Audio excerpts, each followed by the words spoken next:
also Lawrence Central native.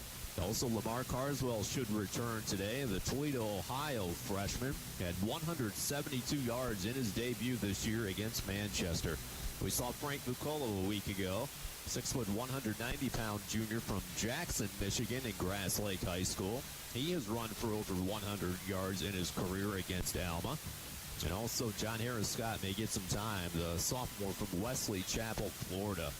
Trine wide receivers, Gage Corner, one of the best in the business. He's third in this league in catches with 50. He is second all-time in career catches in Trine University history with 158. Third all-time in career receiving yards. Gage did not play last year against Hope, did not play his freshman year against Hope. The only game he played, he had 11 catches for 157 yards his sophomore year and a touchdown. Trine wide receivers, Tyler Peoples, the senior, may get some time from Glendale, Arizona. We'll likely see Ty Fishback, the junior and former high school teammate of Brandon Rose. They have a nice chemistry. Jeffrey Barnett returned to the lineup last week. He's third on this team in catches. The Fremont, Ohio native, graduated from Fremont Ross High School. Andrew Bonfilio is really starting to establish himself, folks. He's tied for sixth in the league in catches with 37. The former Mount Union player transferred over from Toledo, Ohio, and St. Francis de Sales High School, where he's played under Trine Thunder quarterbacks coach Chris Head. Coleman at the tight ends. Also, Trine will have the wide receiver Taylor Howard getting some time, the 5'10", 170-pound junior. Unfortunately, it appears as though Levi Lawson will not play. The All-State player, the senior, being honored here today from Huntington and Huntington North High School.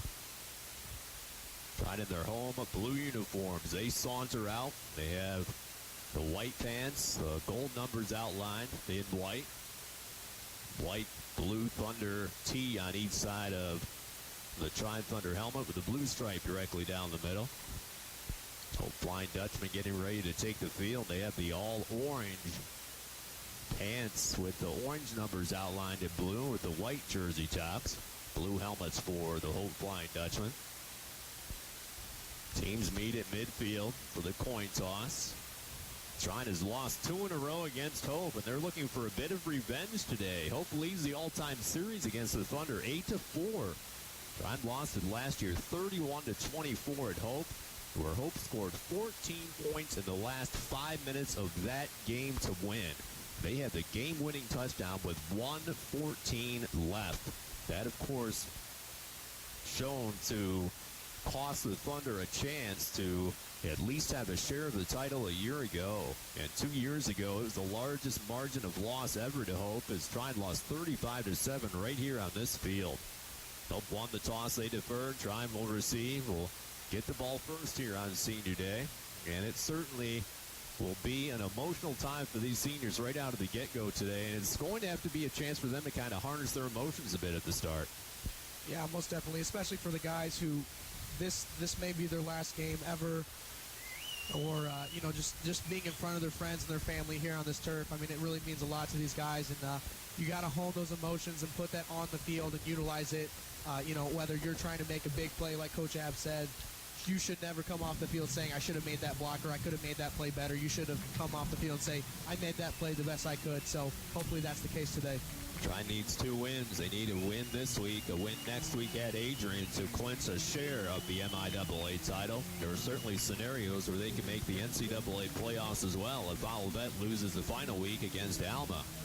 Alma's in action today against Albion, which will be an important game. Trine back deep to receive.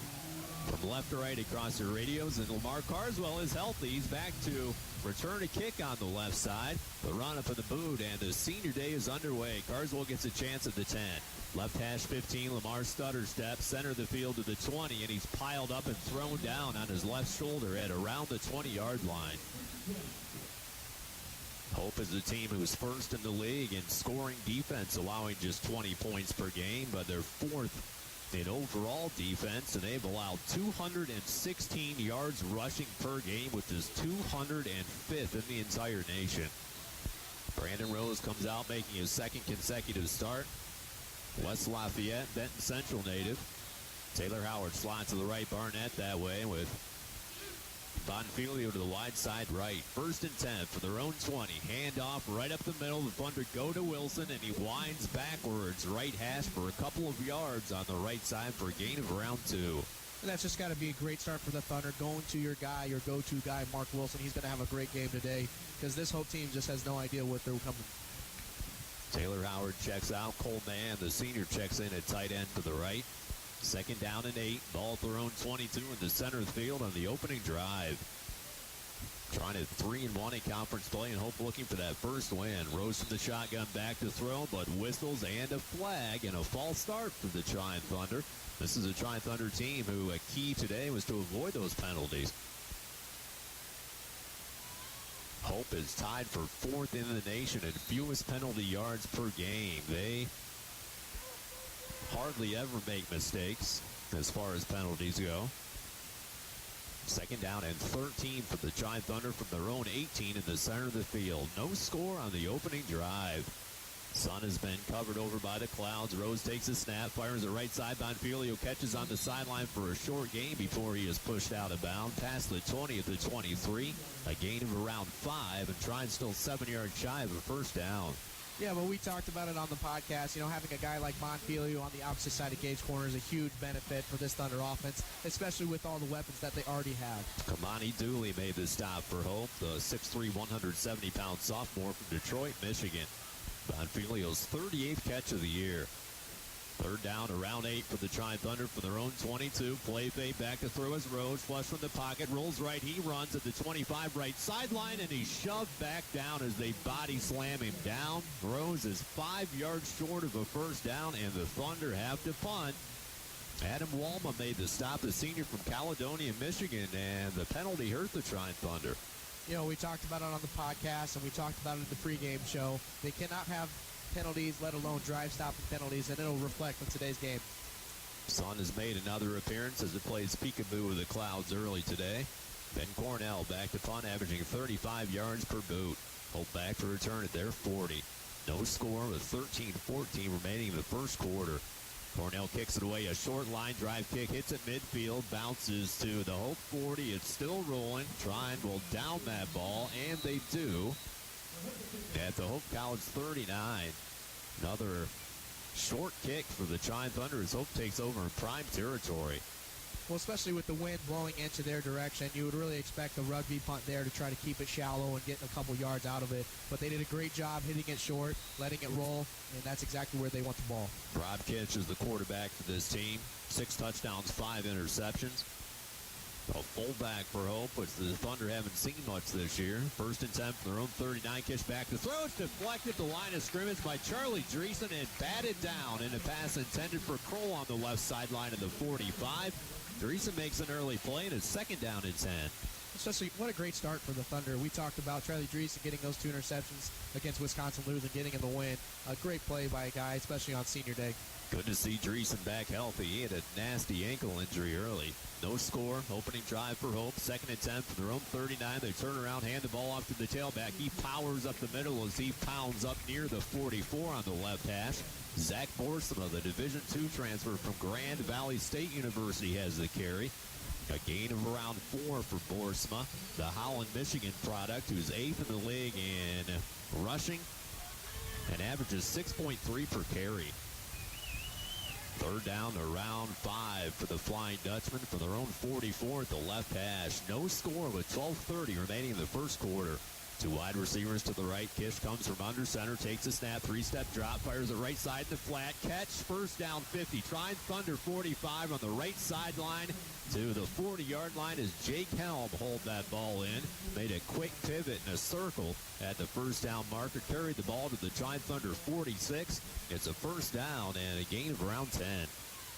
You know, we talked a lot about how size makes a big difference, and right there, Winters made a great play on the ball, tried to make the play, just didn't make enough.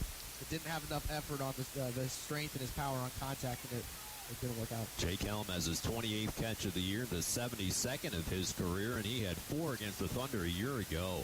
First down and 10 in Trine territory. They're 46. The handoff to Borsma up the middle on a little misdirection play, and he squirts ahead past the 45 right hash, dives belly first down to the 44 and gains 2.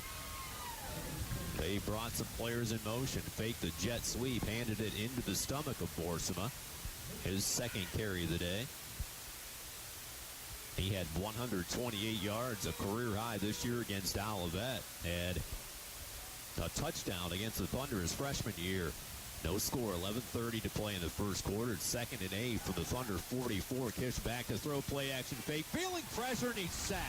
They wind him down. Mitch Fair makes the play in the backfield. The Oviedo, Florida native has his 3rd.5 sack of the year. You know, it's kind of nice to talk to Coach Prather because we haven't had a chance to highlight the defensive line guys, but Mitch Fair is one of those guys. He got MIAA Player of the Week last week, and he's in here making plays, ready to win this football game because that's what his team needs him to do. Mitch Fair flexes his muscles after that sack. It's 3rd and 10 for Hope from the original line of scrimmage. No score with 10:52 remaining in the first quarter. Sun glaring down, ricocheting off the helmets. Ball in the middle of the field, Kish from the shotgun. He takes the snap, play fake, back to throw, fires it. Caught for a first down, right sideline. He cuts up to the 35. Hope made a nice catch on the play as they go to their tight end, Cody Albert, for a gain of around 13 for his 13th catch of the year. You know, that's what we talked about in the podcast. Hope is going to bring the ball on the ground to you defensively, and then they're going to throw it off to the tight end for a big play. And in those 3rd and long situations, that's exactly what you should expect. Cody Albert, a former first baseman in baseball in high school. 1st and 10, ball at the Trine Thunder 35 at the right hash. No score in the opening quarter. Kish turns around, hands it off to Borsema. He's hit at the line of scrimmage, circled around, and knocked down by Kai Sasan, along with Mitch Fair on the play for a gain of 1 right up the middle. It was just a really good counter play they had going there, but the Thunder defense was disciplined enough to stay home. Mitch Fair is one of those guys, like we said again, he's going to sit at the line of scrimmage. He's not flowing upfield or downfield. He's going to make the play. No score, 10 minutes to play in the first quarter. It's 2nd down and 9 from the Trine Thunder 34 in the center of the field. 2 wide receivers. Kish takes the snap, play fake, rolls left, stops, fires it left sideline. Albert, the tight end, makes a diving catch in space near the left sideline of the 25. He has enough for the first down. Albert's 2nd catch of the day and a gain of 11. A lot of coaches really like the strategy of matching up inside guys and tight ends with linebackers. They're not usually as fast and can't cover usually as well as corners. Albert's 24th career catch. No score, 9:40 remaining in the first quarter, but Hope driving. 1st and 10 for the Thunder, 24 at the left hash. Rob Kish steps under center, takes the snap, hands it off, sweep to the right to Borsema. He finds a hole at the first down marker, blast past it for a first down inside the 15, down near the 10 as Borsema had a very patient pick, turned on the Jets, gained around 14, and is 1st and goal for Hope from the 9. And I think Hope's really happy. That's what you expect from a D2 transfer, you know, coming in and making plays. That's what you need. The size that he has, he's a little bit smaller than everyone else, but he gets in there, he can make some moves, he does spin move there. You just got to wrap up and be disciplined. Borsema's had over 1,200 rushing yards in his career, the junior for Hope. It's 1st and goal from the Trine Thunder 9 at the right hash. Kish from the shotgun, takes the snap, hands it off on a draw play up the middle, and he's stacked up and thrown down as they stop the forward progress of Mike McClusick, who makes his debut today. McClusick carries the pigskin down to around the 6 for a gain of 2 or 3. McClusick's a guy who had a great high school career. He had 1,821 yards rushing as a senior in high school from Wayland, Michigan. 8:36 remaining in the first quarter. A long, laborious drive for the Hope Flying Dutchman. No score. 2nd down and goal. Officially only a gain of 1 from the Trine Thunder 8. Ball at the left hash. Shotgun snap to Kish. Play fake. Throws a swing pass. Caught by McClusick at the 5 right sideline. He powers. Dives near the goal line, but he's short. Down at the 1 with his knee hitting the turf for those orange fans for Hope. As Wiswell checks in for the Trine Thunder along with Miles. Trine looking for a goal line stand on a 3rd down and goal from the 1. McClusick just his 3rd catch of the year. No score with 7:53 remaining in the first quarter. Trine has had numerous goal line stands this year. North Central and also Alma. 3rd goal for the Thunder 1. Kish steps back from the shotgun, takes the snap, hands it off to Borsema on the jet sweep, and he darts into the end zone for a touchdown. On the left side, Boersma came off the line on the jet sweep. He has his second career touchdown against the Thunder and the 12th rushing touchdown of his career. Yeah, that's just one of the benefits of the triple option. Obviously, there's three options you can go with, and they were running that jet sweep over and over and over that entire drive, and then finally it paid off there. The offensive line made some key blocks, and the Thunder defense just couldn't get there quick enough. This is a Hope team who has had close game after close game this year, and they take an early advantage. Extra point by Darren Ford, the sophomore, is up. It's good. Underneath the sunshine on senior day, Hope drives after the short punt. They cash in with a Boersma touchdown and lead the Thunder 7-0 with 7:37 to play in the first. This is Trine Thunder Football on 88X. They'll challenge your authority because that's what kids do. But this car is your territory, and in here, your word is law. So when you say you won't move until everyone's buckled up, you won't budge an inch until you hear that click. Never give up until they buckle up. A message from the National Highway Traffic Safety Administration and the Ad Council. For more information, visit safercar.gov/kidsbuckleup.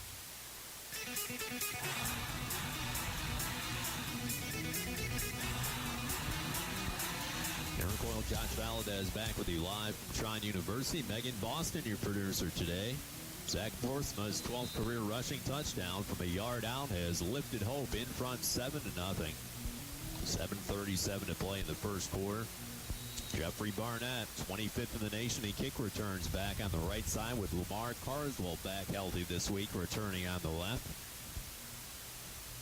Wind has suddenly become a factor. It gusts up, blowing in the face of the Trine Thunder here in the first quarter, and it blows the pigskin off the tee, not once but twice. Hope has to manually hold the ball on the tee. Trine's been very good on kick returns this year. They're hoping to get some good field position after Hope had that after the punt. 7-0 Hope. They have defeated the Thunder each of the last 2 years. Isaiah Kiles will come in and will hold the ball as Ford puts his foot into it. He kicks a short on the left side. It runs past at the 5, bounces near the goal line, and then all the way in for the Trine touchback. Carswell didn't touch that ball. Hope barreled in thinking it was a live ball, but it wasn't. That ball hit short at about the 20, but took a Thunder hop, continued to gallop inside the 10 to the 5, and barely crossed the plane about a yard deep into the end zone. You know, and I talk about special teams all the time, and it was great talking to Coach Prather on the podcast, but that's definitely not what the Thunder want there. They want to get a good return, put their offense in a great position to score. Ball at their 25 for the Trine Thunder, down 7-0 after the 5-minute and 26-second drive by the Hope Flying Dutchman. Ty Fishback in the game, the former high school teammate of the quarterback Rose. He's wide to the right side. Corner, wide, and Barnett slot to the left. Rose from the shotgun, takes the snap, hands it off to Mark Wilson, head to the left side, but he's piled up to the line of scrimmage and shoved back on the left side. Hope has dropped Mark Wilson for a loss of around 2. You know, Coach Apps talked about playing physical and establishing that early. They did that a couple times the last couple drives, and then the defense definitely went out there and played physical, but now the offensive line needs to win the line of scrimmage battle in order for the Thunder to move the ball. Second down and 12, ball at their own 18 with the left hash. Actually, it's the 23, the scoreboard's wrong. Shotgun snap, handoff, jet sweep, right side Barnett. He tries to hit the edge, but he can't do it. He's hit initially near the line of scrimmage and fights forward for a gain of around 2 back to the original line of scrimmage of the 25. Jeff Barnett, the freshman from Fremont, Ohio, has his 3rd carry of the year. Trying to show the jet sweep package. They give Barnett a little bit more than that. It's 3rd down and 8 for the Trine Thunder. From their own 27 at the right hash. Trine is down 7-0 with 6:33 and ticking remaining in the first quarter. Mark Wilson in the backfield. Fishback short side right with Barnett slot and corner wide to the left. Brandon Rose takes a snap, looking left. He stops, slings it center of the field. Caught by corner, first down 40. Left sideline 45, Gage to midfield before it's finally corralled and shoved down. Left sideline of the Hope 46. Gage corner has a gain of around 32. And that's exactly what you want, Aaron. And Brandon Rose does a great job keeping the ball shallow. And today's it's going to pay off because with the wind blowing against them, you want a guy that really can put some heat on the football and get it to your receiver in a great play, yards after catch, Gage Corner. 51st catch of the year for Corner. First down and 10 from the Hope 46 at the left hash. Handoff Wilson right at the middle. He stops and starts, breaks the tackle, hits the right side, spins ahead for a couple of yards. After he was left for dead in the backfield, Wilson saw a small hole on the right side, exploited that for a gain of around 2. That's what I love about Mark Wilson. You're never going to see him getting tackled on his back, and he's always going to fight for those extra yards, keeping his feet churning. 7-0 Hope, 5:39 remaining in the first quarter. Second down and 8 from the Hope 44 at the right hash. Shotgun snap, quick drop, throws the right sideline. Fishback leaps into the air, makes the catch, shoved out of bounds inside the 40 at the Hope 38. Fishback has a gain of 6. Fishback's 11th catch of the year and the 19th of his career. Had 2 catches last year against Hope for 53 yards. Fishback settled to the short side right. Trine down 7-0 with 5:18 to play in the first quarter.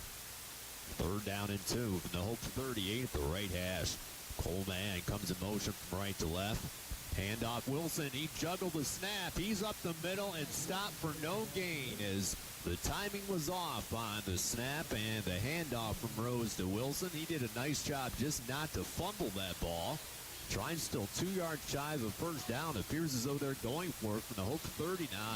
You know, and I'm really impressed with this Hope defensive line right now. They are winning the line of scrimmage battle. They're doing a great job with the reads, creating havoc in the backfield. 7-0 Hope. Big early play for the Trine Thunder. 4th and 3 from the Flying Dutchman 39 at the right hash. Snap back. He throws it into flat. Flat pattern caught first down left hash to Gage Corner. They rip him down past the 30 to the 29.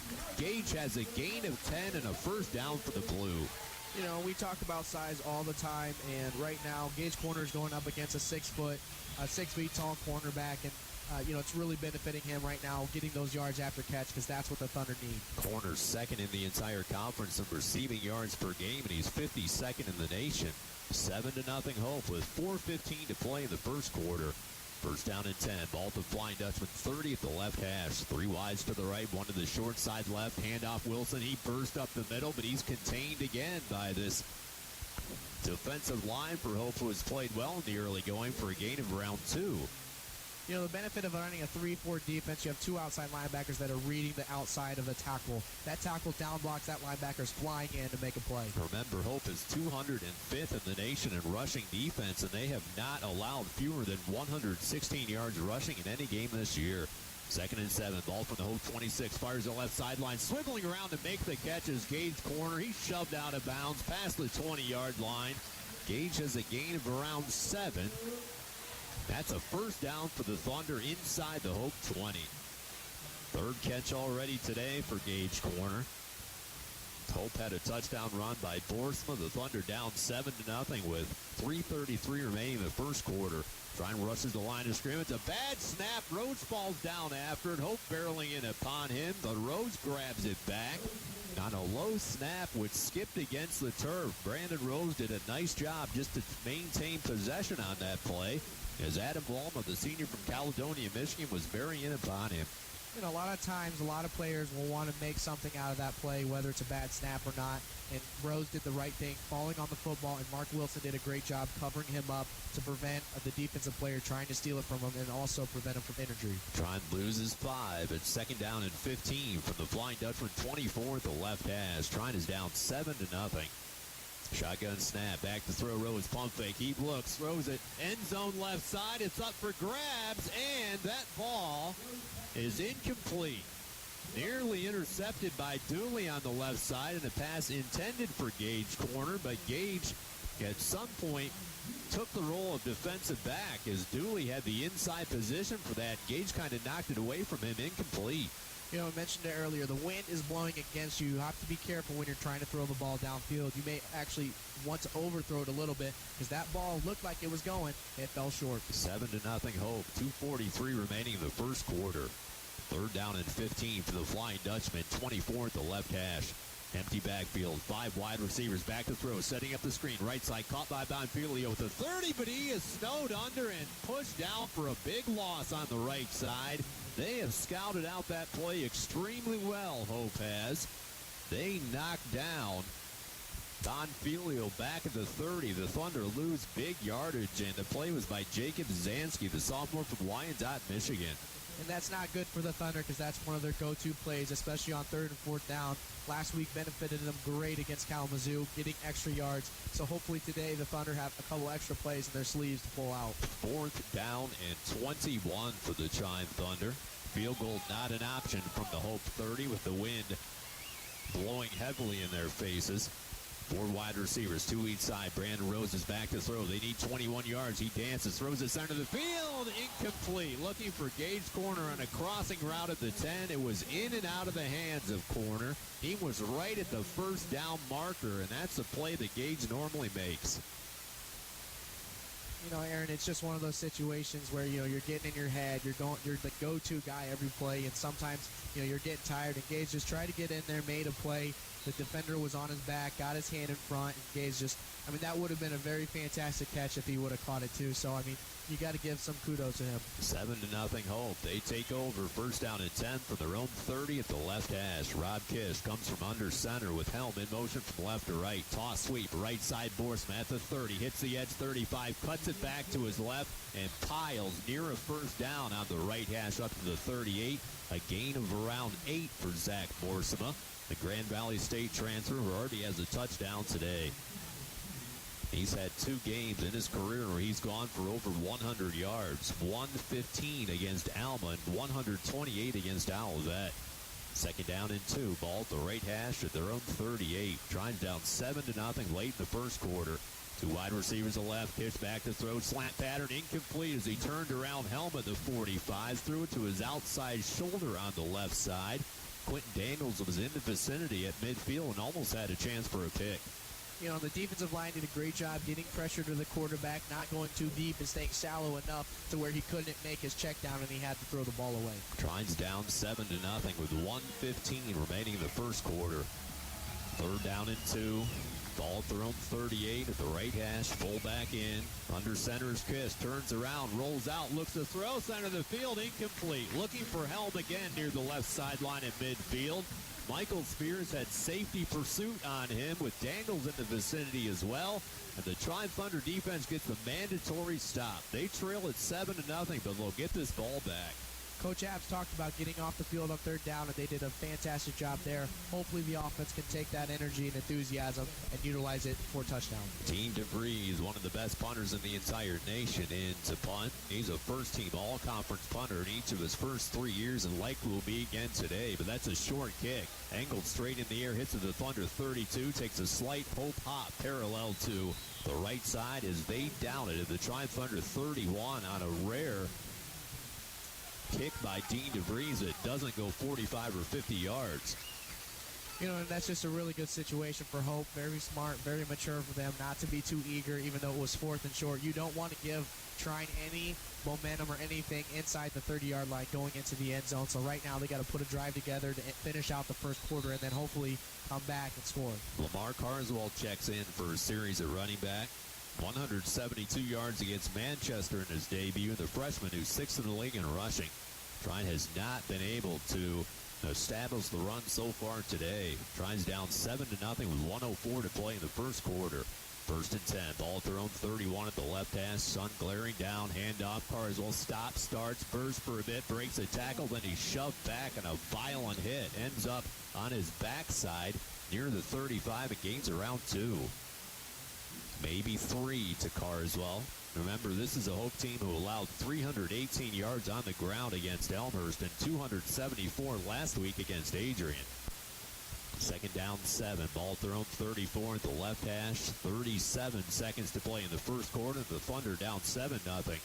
Double tight end set. 2 wide receivers back to throw from the shotgun. Throws right side. Caught by Bonfilio at the 40. Stiff arm 45 to midfield. Bonfilio shoved out of bounds into the Trine Thunder sideline at the right at the Hope 49, and he gained 17. Brandon Rose is doing a great job picking on Kurt Gibson, you know, as a cornerback. He's really hit Gage Corner in a couple of the slant curl routes. Now he's trying to go to Bonfilio, switching it up and we talk about it. The Thunder offense have a lot of threats and opportunities on the offensive passing game, and right now we're seeing that, and they're doing a great job in the short game. Second catch of the day for Andrew Bonfiglio, who had a huge week last week as well. Trine turns around. They watch the scoreboard tick off the final seconds of the first quarter. Standing underneath the sunshine here at Trine University, they come to a huddle to talk about it as we have finished one. Hope on a Zach Borsama touchdown lead the Thunder 7-0 after one. This is Trine Thunder Football on 88X. Here at Trine University, we're all over social media, and we want you to join us. Whether you're into Pinterest, Instagram, YouTube, Twitter, or Facebook, your social media hub is at trine.edu/social media. Catch the latest tweets from your favorite sports teams, watch videos, scroll through photos, and much more. We love social media, so join us and stay connected. Visit trine.edu/social media.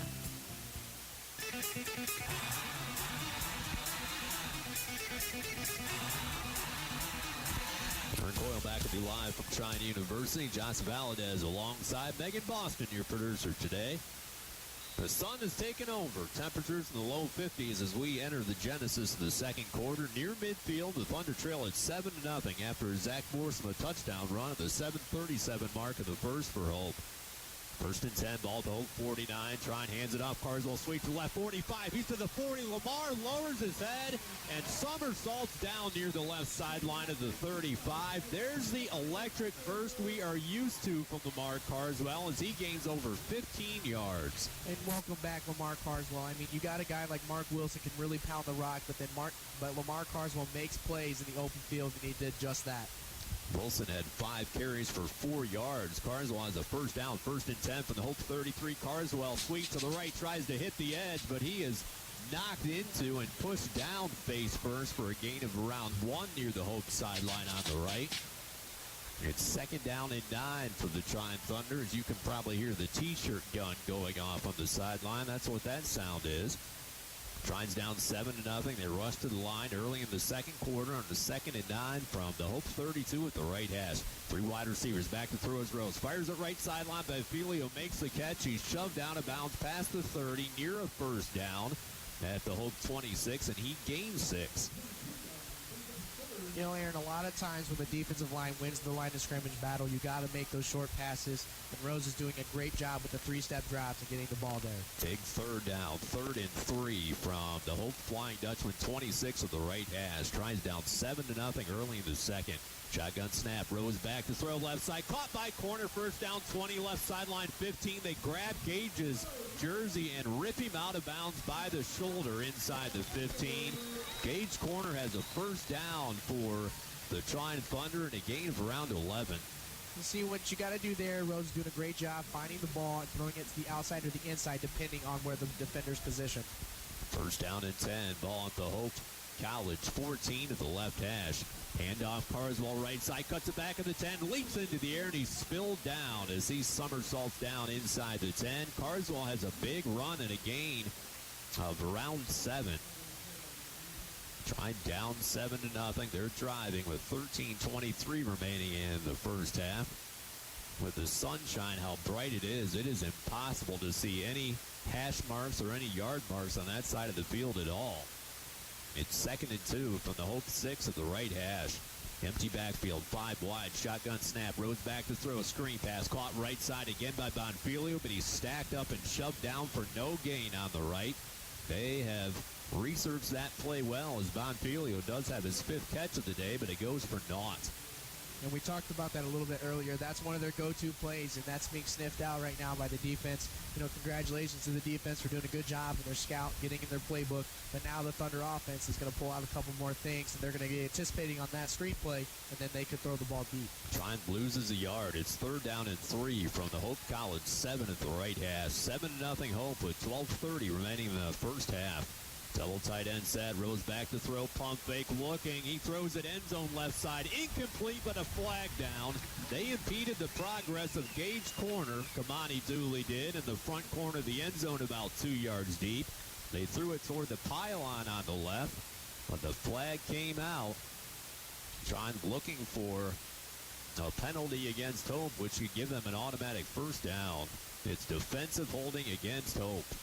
Trine turns a third down into an automatic first down and goal as they look to tie this score.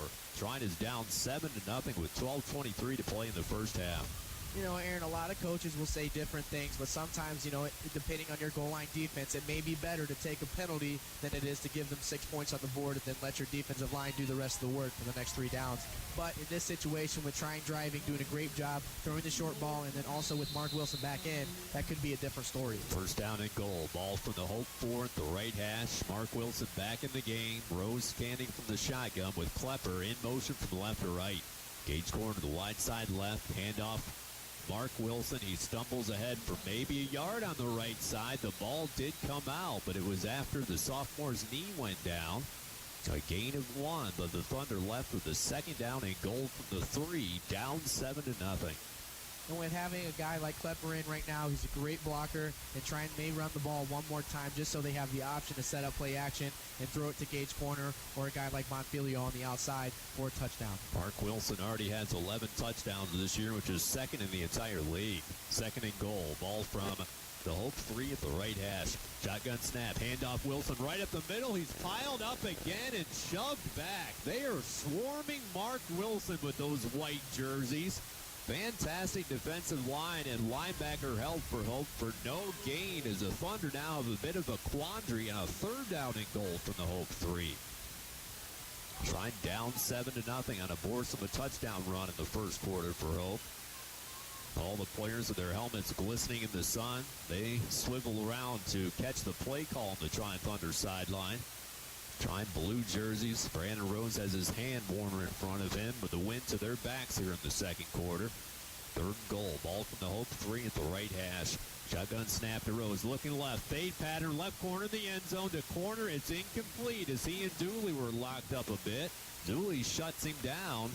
The Trine Thunder will settle for a field goal attempt.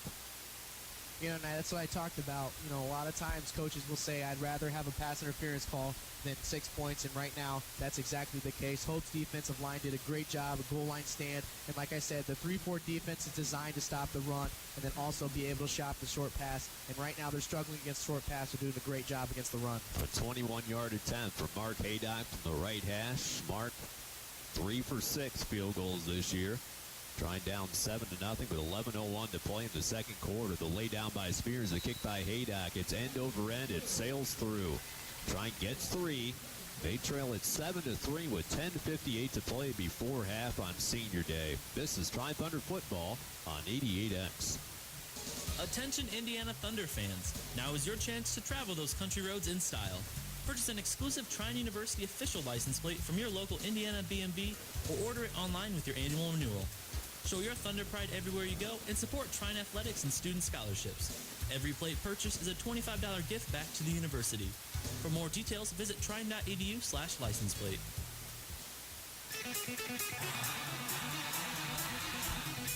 Aaron Coyle, Josh Valandez back with you live from Trine University on Senior Day. Megan Boston, your producer today. Mark Haydock, 21-yard field goal.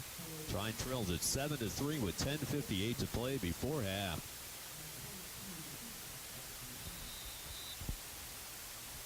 Last update we had, Alma had an early lead against the Albion Britons.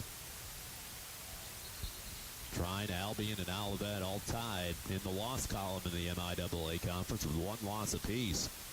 This is Albion's last league game today. Olivet plays non-conference today, and they conclude with Alma next week. Trine with the wind to their backs. Paul Baker won a state title in high school. Marcus Winters has to come and hold the ball on the tee. We're seeing gusts today that we haven't seen the entire year. Hope back deep to receive.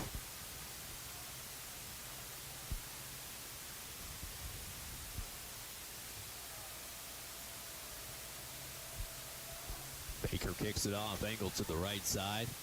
Catch made near the 5, right hash to the 10, 15, center of the field to the 20, 25. He swivels around to the right to the 30. He stops and starts and is finally shoved down by Konopka near the right sideline at the 32. Alex Van Vliet, the sophomore, made the return. Trine is down 7-3. The Thunder have 119 yards of offense. Hope has 69. but Trine just 14 for 36 rushing. Mark Wilson, 7 carries for 4 yards, folks, after he has burst upon the scene each of the last 2 weeks. Rob Kish, the quarterback, he threw for 292 yards and 2 touchdowns last year against the Thunder. Comes from under center in the 1st and 10 from their own 33. Toss sweep Boersma left side. Sideline left 35. Boersma gallops out of bounds. Marked out by the official at the 37 for a gain of around 4 or 5. You know, and he's just a great running back. Did a good job trying to hit the edge. But luckily, the Thunder defense is ready, coming down the line as fast as they can. You see Spears coming from the other side of the field, and they do that in practice every day. They do a pursuit drill, and it worked out right there. 7 carries, 37 yards for Zach Boersma and a touchdown. 2nd down 4 officially from their own 39 at the left hash. Trying down 7-3. It's a bad snap. Kish after it, and he dives face first back at the 25. But he loses around 13 yards as Malik Miles was in the vicinity. On a bad snap out of his fingertips, he piled down upon the ball, and now a 3rd down and long for Hope. And that's just exactly what the Thunder defense need right now. They needed to create turnovers. Obviously, it was a mental error and a mistake on Hope's side, but right now it's 3rd and long. They need to get off the field on 3rd down. Watch for a tight end coming across on a big post from the opposite side of the field or up the middle. 3rd and 17 for Hope from their own 25 at the left hash. Trying down 7-3 with 9:49 to play before half. Kish back to throw. The linebacker blitzes on, and he's sacked. Dragged down from behind by Mitch Fair, who has his 2nd sack of the day. Back at the right hash at the 15. Mitch Fair has a whale of a senior day under him today.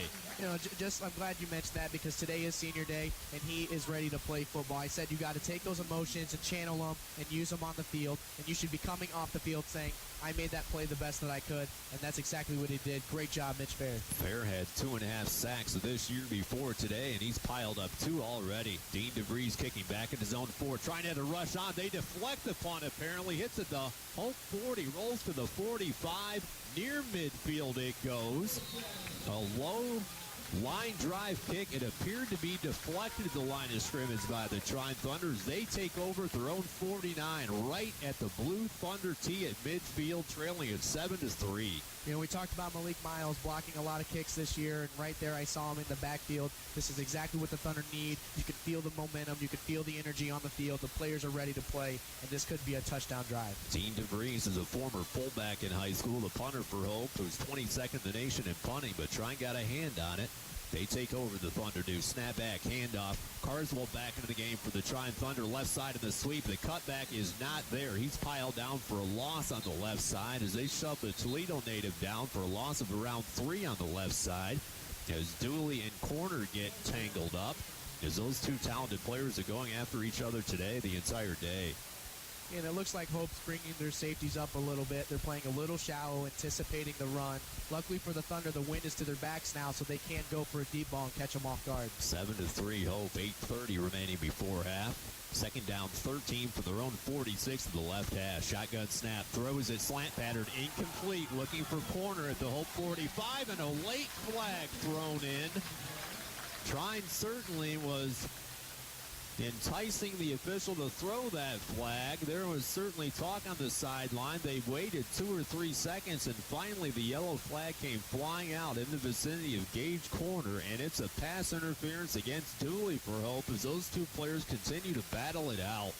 You know, talk about a team with the less amount of penalties in the MIAA, and right now Trine is playing them out physical at the special position, whether it's wide receiver or running back. Gage Corner is doing a great job of pulling those fouls so that he can get up the field because he's trying to make plays as much as the defensive player is as well, and Gage is definitely winning that battle. 7-3 Hope. A Boersma touchdown, a Haydock field goal for the Trine Thunder. 8:21 remaining before half. 1st and 10 for the Hope 45 in the left hash. 3 wide receivers, 2 to the right side. Play fake. Rhodes back to throw. He throws it deep right sideline looking for Barnett. Jeffrey makes the catch over the shoulder on the right sideline as he spins down inside the 10 at around the 8. Jeffrey Barnett has a gain of 38, but he's injured a bit as he comes up and limps toward the sideline. You know, welcome back, Jeffrey Barnett. We saw him going out in the Albion game, and he definitely could have been a weapon they needed at the end of the game. Last week, we didn't see him too much, but he was out there on the field. that was a great play by him. That's exactly what the Thunder needed. Now they need to score and grab that momentum and keep it. First down and goal. Ball at the Hope 7 at the right hash. Trine tries to cash in as they trail 7-3 with 8 minutes to play before half. Rose from the shotgun, takes a snap, turns around, hands it off to Carswell. He's hit immediately as he bolts ahead. Carswell has a gain of only around 1 down to the 6. Hope has played extremely well defensively today in the red zone as they enter this game 4th in the league in red zone defense. Sun momentarily covered by the clouds. It's second down and goal from around the Hope 6. Trine's down 7-3 with 7:28 remaining in the second quarter. Ty Fishback jogs out to the left side. Gage corner already that way. Mark Wilson back into the game at tailback with Klepper and Mann, the tight ends. Brandon Rose taking over from Maslowitz again today. Shotgun snap, rolls left. Rose has plenty of time. He stops, throws it end zone. Deflected and intercepted by Dooley on the left side in the front corner of the end zone. Looking for Gage corner of the goal line. Deflected straight into the air, into the stomach of Dooley, who marched that ball out to their own 5. And that's one of those situations where you hate it when the ball goes into the air. He tried catching it with his whole body instead of just catching it with his hands, and it obviously didn't work out for him. Rose did a great job on the sprint out, keeping everything in front, his head on a swivel. Unfortunately for the Thunder, it came out of interception. Kamani Dooley makes his 3rd interception of the year. The Detroit, Michigan, and Clarenceville graduate. First down and 10, ball at their own 6. Kish turns around, hands it off to the tailback. He bursts right up the middle, but he's hit at the line of scrimmage and shoved back for maybe a gain of 1. Boswell, Taylor James in on the stop for the Trine Thunder. Second down and 9 for Hope. Hope leads 7-3 with 6:46 remaining in the first half. Deflected interception by Kamani Dooley has set them up. Trine has had 2 chances on a 1st and goal, and they have only amassed 3 points total in those 2 tries. Kish directs his fullback back. Comes set to the left. Turns around, hands it off to the running back. He bursts right up the middle, has some positive yardage as he bolts past the 10. Zach Borsma, the 5'6" junior, has a gain of around 5. And it looks as though the Thunder defense was anticipating a pass read because the corners are kind of stepping back a little bit, bailing in either a cover 4 or a cover 2, just really trying to keep everything in front of them. They did a great job at coming up and making the play, but you want to stay a little shallow so that you can read run and make a play early. 3rd down and 4 for Hope from their own 11 at the left half. 7-3 Flying Dutchman with under 6 minutes to play before half. 2 wide receivers to the right. Kish, toss sweep right side, and Borsma loses his footing and he spills down. Hits the green turf in the backfield back of the 10. Borsma could not make the cutback, lost his footing, tripped down, and the Thunder cause another punt. And I will say, Devin Emerson's jogging off the field right now. He was a big part of that play, coming down the line of scrimmage, taking the fullback out so that Kanopka can come over top on the left side, preventing the running back from going further out, forcing him to make a cutback, and unfortunately he didn't make it. Dean DeVries, 22nd in the nation in punting, standing 5 yards deep in his own end zone right in the middle. Bonfilio back to return for the Thunder. He kicks it away straight into the air. Another short kick into the wind. Left sideline of the 30. Takes a Trine hop. They down it, Hope does. At the 30-yard line as Trine is deep into Hope territory. The Flying Dutchman 30. Trine needs 4 to draw even. They need a touchdown to take the lead. They're down 7-3 with 5:06 remaining before halftime. And right now, Trine's turnovers and their penalties have really been unfortunate for them. They're just getting unlucky on offense. Right now, they need a touchdown so they can have something going into the second half and maybe get another drive as well. Mark Wilson has been well contained today. He's back in the game to the right side. 2 wides to the right, corner to the left. Rose back to throw on the 1st and 10. He slings it right sideline. Bonfilio leaps into the air, makes the catch. First down right sideline at the 17. Bonfilio has his 6th catch of the day and a gain of 12. And it's great to see Tyler Peoples in there running the exact same route, a long curl, 10 yards. In the corners, he drew the corners and the safeties over to his position. Bonfilio open, made a great athletic play coming out of bounds. First down and 10 for the Trine Thunder inside the red zone from the Hope 18 at the right hash. 7-3 Flying Dutchman. 4:45 to play in the second quarter. Tyler Peoples in the game slot to the left, handoff, tailback left side, picks his way to the 15. Mark Wilson does, spins, is circled around a bit at the left hash of the 15. Mark has a gain of around 2 or 3. Trying patiently biding their time with this field position, trying to take the lead as they're down 7-3 with 4:23 to play before half. You know, and even though Mark Wilson's getting 2 to 3 yards a carry on this situations, he's doing a really good job being patient, waiting for his hole to open, and really hitting it hard so that they can have opportunities. The wind is bursting, folks. You might be able to hear that in the crowd mic, and it's in the back of the Thunder. 2nd down and 8. Ball at the Hope 16. Play fake. Back to throw is Rose off his back foot. He throws it away into the right sideline. Peoples and Bonfilio in the vicinity, but they were covered well as the Thunder are faced with the 3rd down and 8. You know, we talked about it, and Coach Abs mentioned it. Running a 3-4 defense, you have that outside linebacker there. He's going to read that play-action play on the other side, and he's going to go key on the quarterback. 3rd down and 8. Ball from the Hope 15 to the left hash. 7-3 Flying Dutchman. 2 wides to the right corner, short side left, back to throw. Rose lobs the right sideline, incomplete as he overshoots Bonfilio on the right sideline of the 10. That was 2 or 3 feet over his head as Trine settles for another field goal attempt.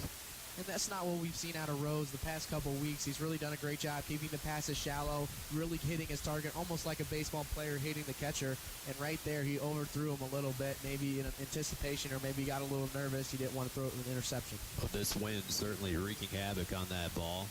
Haydock, approximately a 33-yard attempt from the left hash. His career long is a 32-yarder against Wisconsin Lutheran. Lay down by Spears, a kick up by Haydock. It goes into the wind, and it nestles through. Had a bit of English on that ball. It started right, ended left, right through the middle of the uprights. Haydock with a career-long 33-yarder, and the Thunder are down a point at 7-6. And that's exactly what the Thunder needed right there. With the wind to their back, they have the opportunity to kick the field goal. They're doing a great job at getting downfield, capturing their momentum, capitalizing on the defense's great plays while they're off the field, controlling the clock and managing this football game. And right now, going into half, everything's high hopes for the Thunder. So hopefully, in their case, you know, they take that, they capture it, and they learn from their mistakes and do a great job in the second half. 7-6 Hope, 3:53 remaining before half. Great to hear from Walt Peoples today. He's the father of Tyler Peoples. Had a chance to meet him before the game. He and his nephew came up to meet me in the press box. A great guy, a former football coach who still has coaching on his mind in the future. Came all the way from Arizona, flew in here on Thursday. Trine's down a point at 7-6. Haydock with 2 field goals. Zach Thorson with a touchdown run for Hope. 3:53 to play before half. Baker back to kick. A line drive kick angled to the right side. It hits at the 5 and rolls out of bounds as Hope will have prime real estate after the flag on the Thunder after Van Vliet was back deep to return. Ball to 35 for the Flying Dutchman. Rob Kish 4 for 7 for 38 yards out to engineer this offense. Borsma 40 yards rushing. Trine's Mark Wilson, he had 327 and 240 yards each the last 2 weeks. Today, 8 carries for 6 yards. Kish comes from the shotgun. 1st and 10 for their own 35 at the right hash with Hope up a point late in the first half. Shotgun snap, turns around, hands it off. He bursts. McCluzak to the 40, right sideline, stiff arm. He's near a 1st down as he slips on the Trine Thunder sideline on the right for a gain of around 9 as they hand it off to McCluzak, the Wayland, Michigan native, had 128 yards rushing this year against Rockford. 2nd carry of the day for McCluzak. Again, Chris Lee not available. Their leading rusher with 473 yards. Sun's hidden by the clouds. It's 2nd and 1 for their own 44 at the right hash. 7-6 Hope with 3:18 to play before half. Hands it off straight at the middle. McCluzak 1st down, burst into Trine Thunder territory past the 45 to the 40, and he's finally ripped down on a gang tackle by the Trine Thunder down to the 35. He had a wide open seam, sprinted through that seam. A gain of around 21 We talked about it with Coach Prather in the podcast and Coach Az before the game. The smash mouth football, watching the bowling guards really go downfield and take out the linebackers in this game. Well, Kluzik was an all-conference track star in high school, and you could see that speed on display. 1st and 10, ball from the Trine Thunder, 36 of the right hash. Kick, play action fake. He's back to throw, rolls left side, throws it deep.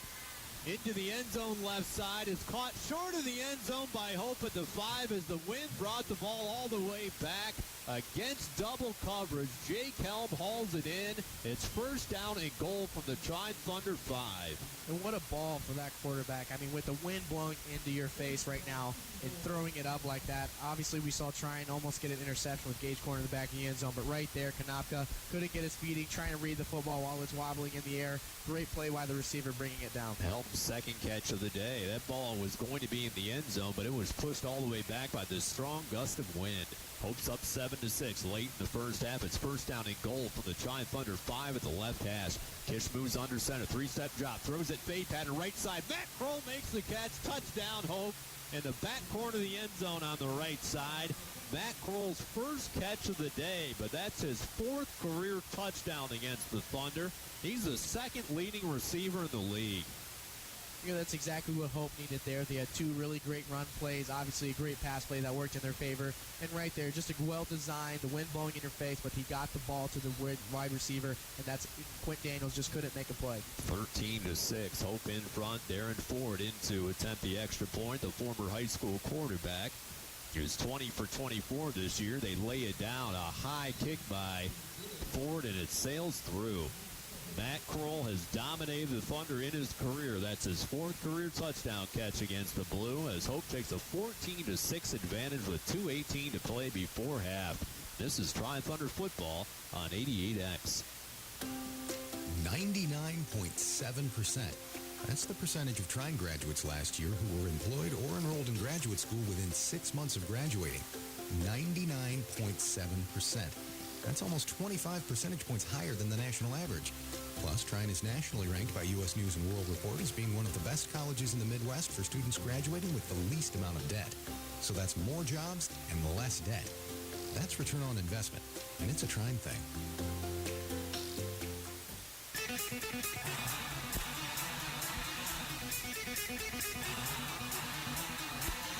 Aaron Coyle back with you live from Trine University. Josh Valadez alongside Megan Boston, your producer today. Big pass to Jake Helm to set up the touchdown pass to Matt Kroll on the fade pattern to the right side. It's Kroll's 22nd career touchdown catch for Hope, his 4th of the year. He's the 4th leading receiver all time in Hope college history. It's 14-6 Hope. Trine looking for a big return with Jeffrey Barnett back deep to receive. The run-up and the kick into the wind. They kick it short left side. Nick Hayes in as well. It's a live ball. It hits at the 30. Trine scoops it up with the up man. John Morrison races up the left sideline past the 35-40. John Morrison is all the way to the Trine Thunder 45 after he had to angle after that ball sideways with the wind taking it on a live ball. An alert play by John Morrison to catch it, race up the sideline. The Thunder have great position at their own 45. Trying right to the line of scrimmage. They trail 14-6 with 2:15 remaining before half. Brandon Rose to the shotgun, takes a snap, looking left, pump fake, throws it incomplete at the feet of Gage Corner on the left sideline at midfield. Being covered by Dooley, who has an interception today. 2nd down and 10. Trine 17 carries, 36 yards. They're still out gaining Hope on the whole today, but trail at 14-6. 2nd down and 10. Ball at their own 45. Rose back to throw from the shotgun. Stumbles a bit. Throws a left sideline. Caught by Corner near a first down. In Hope territory at the 45. Gage is a yard shy of a first down. 3rd down and 1 for the Thunder. Trine has all 3 timeouts left. Unfortunately for Gage Corner, obviously did a great job by getting out of bounds, but you got to know where the sticks are, Aaron. You got to get that first down because you don't want to take a chance here.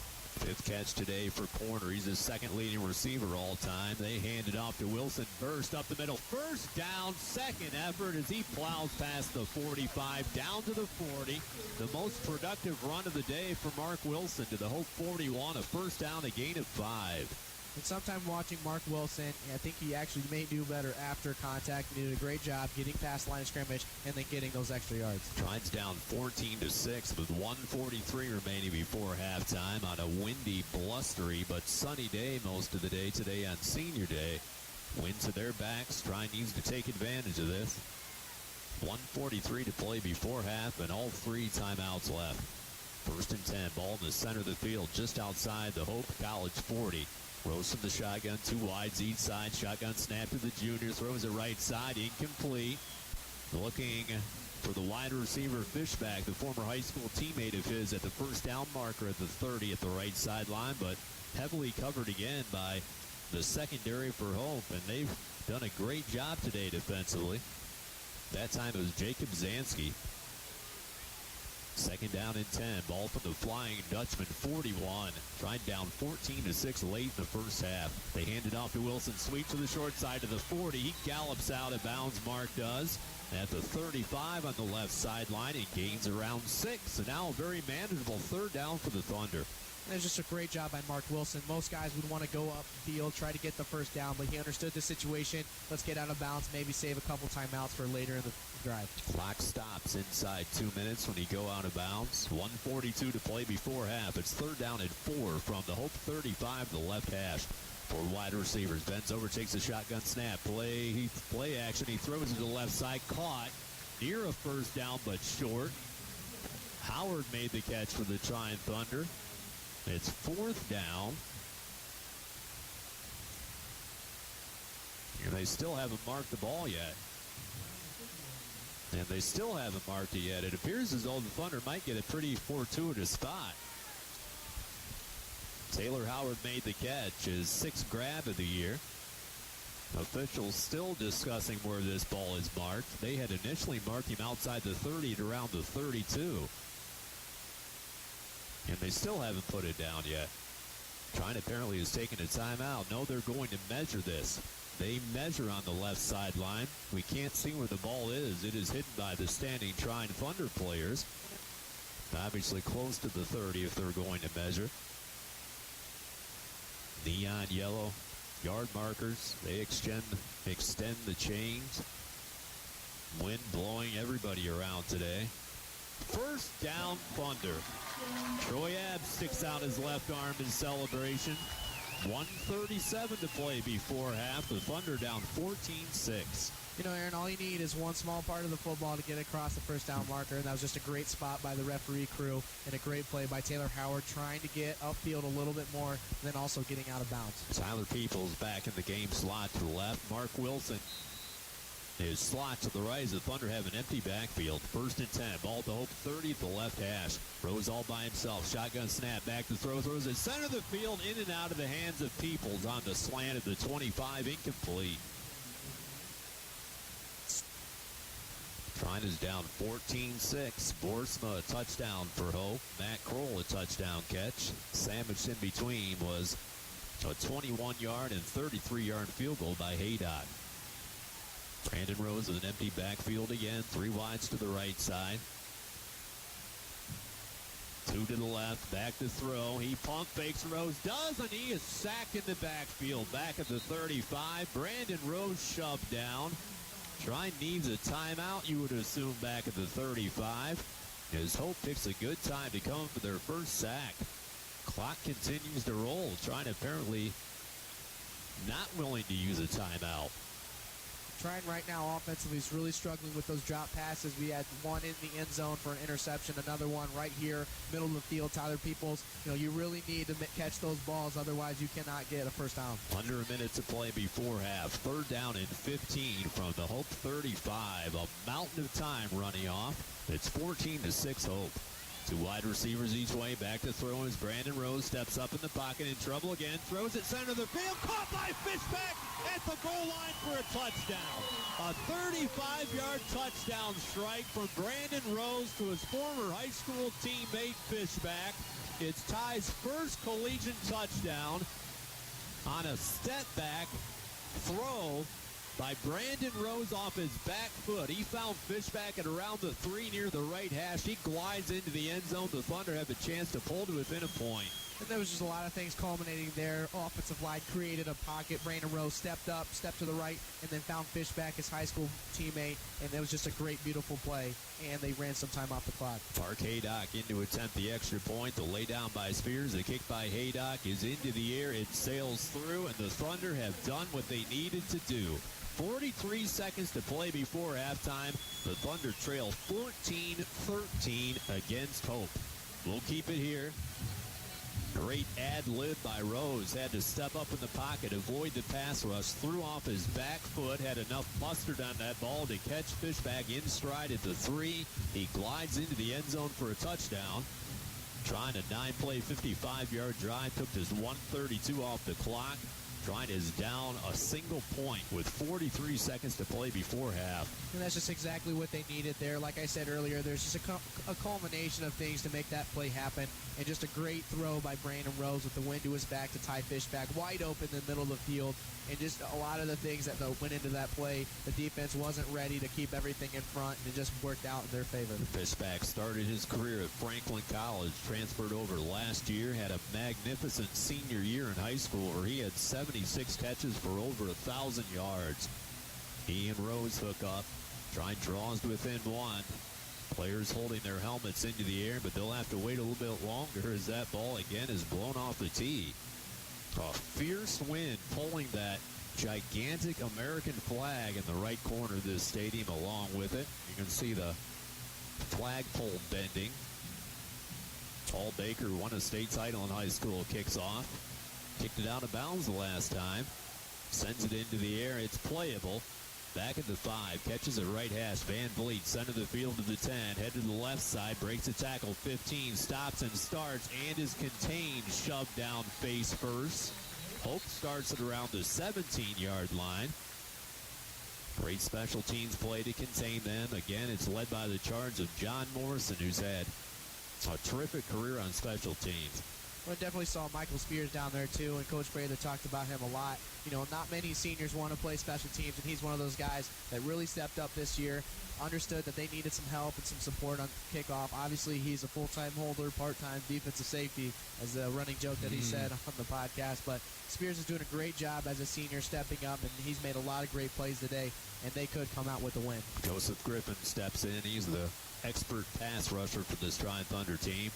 First down and 10 for their own 18 at the left hash. Kistad's under center. The I formation behind him. They hand it off straight up the middle. He's shoved down. McCluzak is for a gain of around 2. See if Trine uses a timeout. There's 24 seconds to play. Trine still has 2 timeouts left. They're not using it. It ticks within 20. Trine's down 14-13, and Hope likely will not snap it again. They don't have to. The Thunder don't call a timeout. Fans begin to stand as Trine heads toward their tunnel. They had the touchdown they needed in the worst kind of way after Hope led it 14-6. Ty Fishback with a touchdown catch from Brandon Rose, his buddy. Trine on senior day heads into the break down by only a point, and Hope once again is in another close game.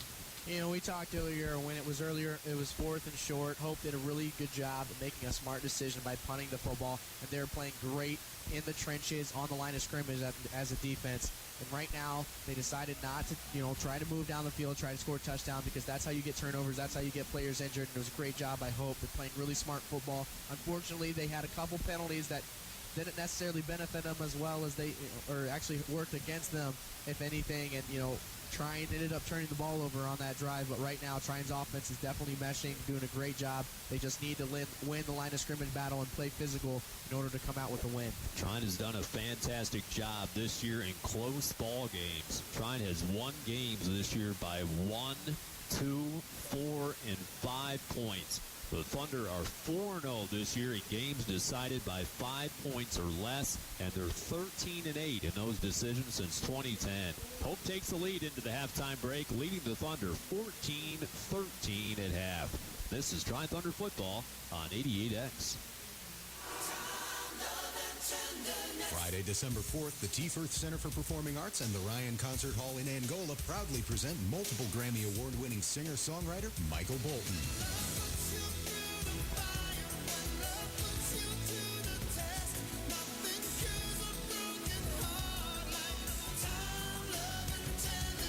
Michael Bolton has sold more than 53 million albums worldwide, and on Friday, December 4th, he brings his iconic voice to the T. Firth Center for Performing Arts on the campus of Trine University.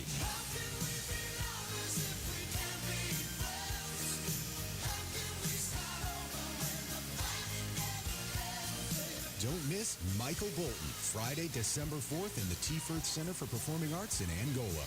Doors open at 7 and the show starts at 8. For more information, including tickets, just visit trine.edu/Firth.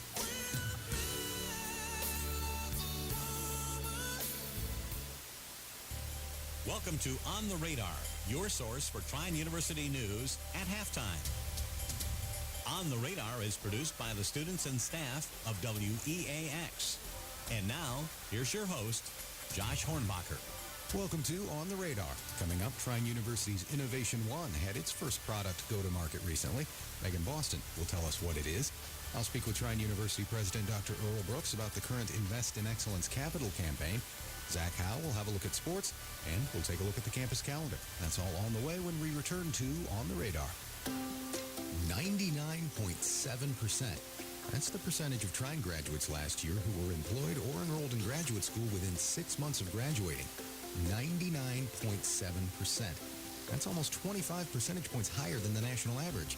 Plus, Trine is nationally ranked by U.S. News and World Report as being one of the best colleges in the Midwest for students graduating with the least amount of debt. So that's more jobs and less debt. That's return on investment, and it's a Trine thing. Welcome back to On the Radar.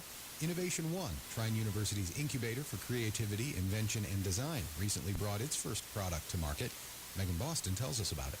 Innovation One recently shipped its first product thanks to a partnership with a New York company. Nick Santino, a 1965 grad of Tri-State, now Trine, and owner of the Swimming Reaction Lights, based in Newark, New York, first approached Innovation One last year. He was seeking assistance with the design and engineering of a new product to better serve the needs of deaf or hard-of-hearing swimmers. The lights are used as a starting device to signal swimmers during competition, enabling them to focus on a light mounted beneath their stand instead of straining to listen for a buzzer. Trine student Nathan Scroggins, an Innovation One intern, refined the original prototype and re-engineered the lights to improve the appearance and functionality of the product while lowering production costs. As a result of the new partnership, Swimming Reaction Lights moved its production from Newark, New York to Trine's main campus, and Scroggins, a Hanover senior majoring in design engineering technology, has assumed responsibility for operating the startup business. For On the Radar, I'm Megan Boston. Another successful capital campaign is underway here at Trine University.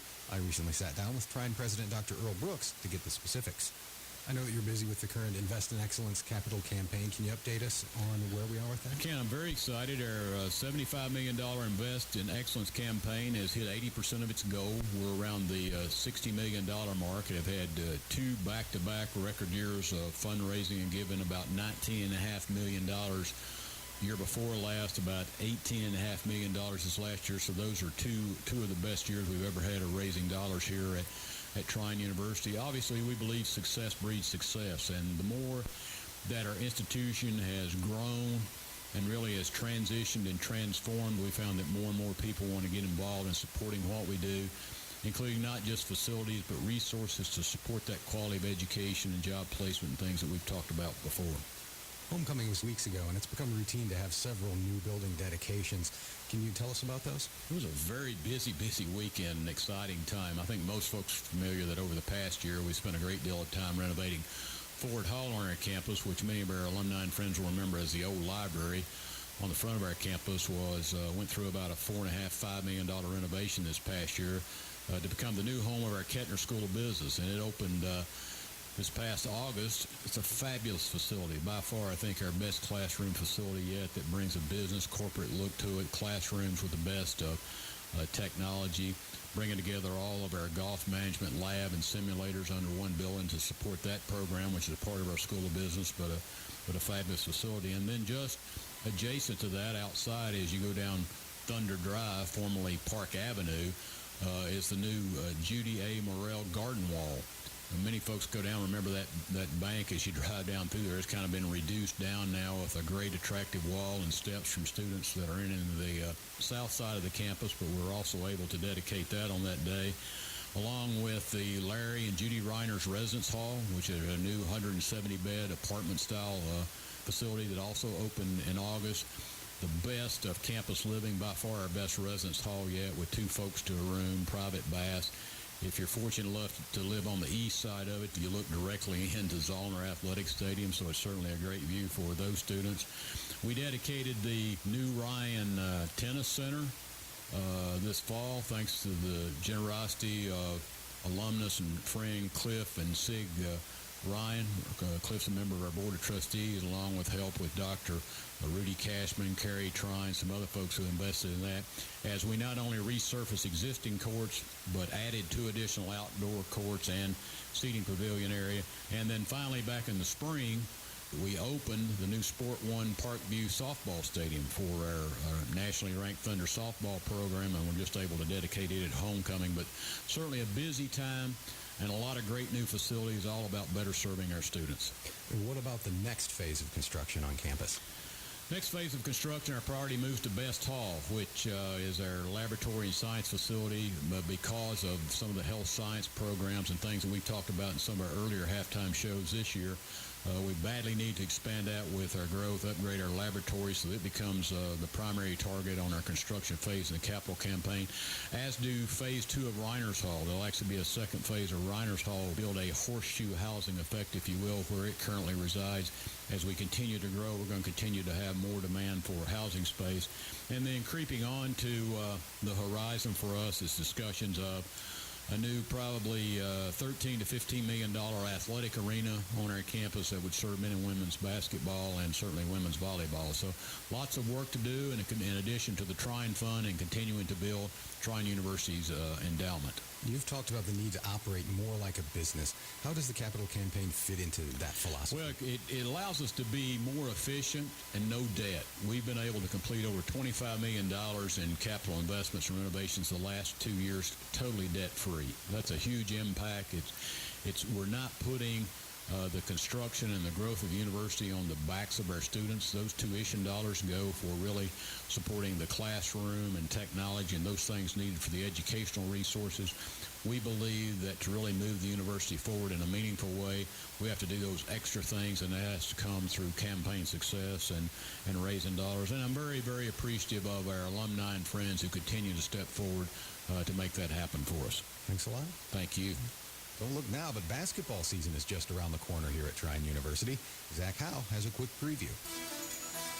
Men's and women's basketball starts in a little over 1 week, and here's a look at the 2 teams' performances during last year's seasons. For women's basketball, their first game of the season comes on November 15th when they play a home game against Franklin College. Last year, the team ended with a 15-10 record, 9-7 in conference play, and finished in 5th place in the MIAA. 15's wins was the most the women's basketball team has had since joining the NCAA in Division III in 2004. Last year, the team had more points, rebounds, assists per game, as well as better shooting percentage than they have in any of the last 5 seasons. Whitney Schaefer is returning for her senior season after leading the team in scoring last year as a junior, and the Thunder will begin to rely on sophomore guard Ashley Elliott, who scored 6.1 points per game as a freshman, to fill the void created by seniors graduating.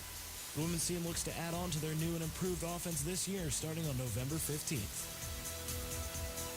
For men's basketball, the first tip-off is on November 16th as the Thunder face Heidelberg in a home game. Last season, the men finished with a 17-9 record, losing to Hope in the conference semifinals to end their season.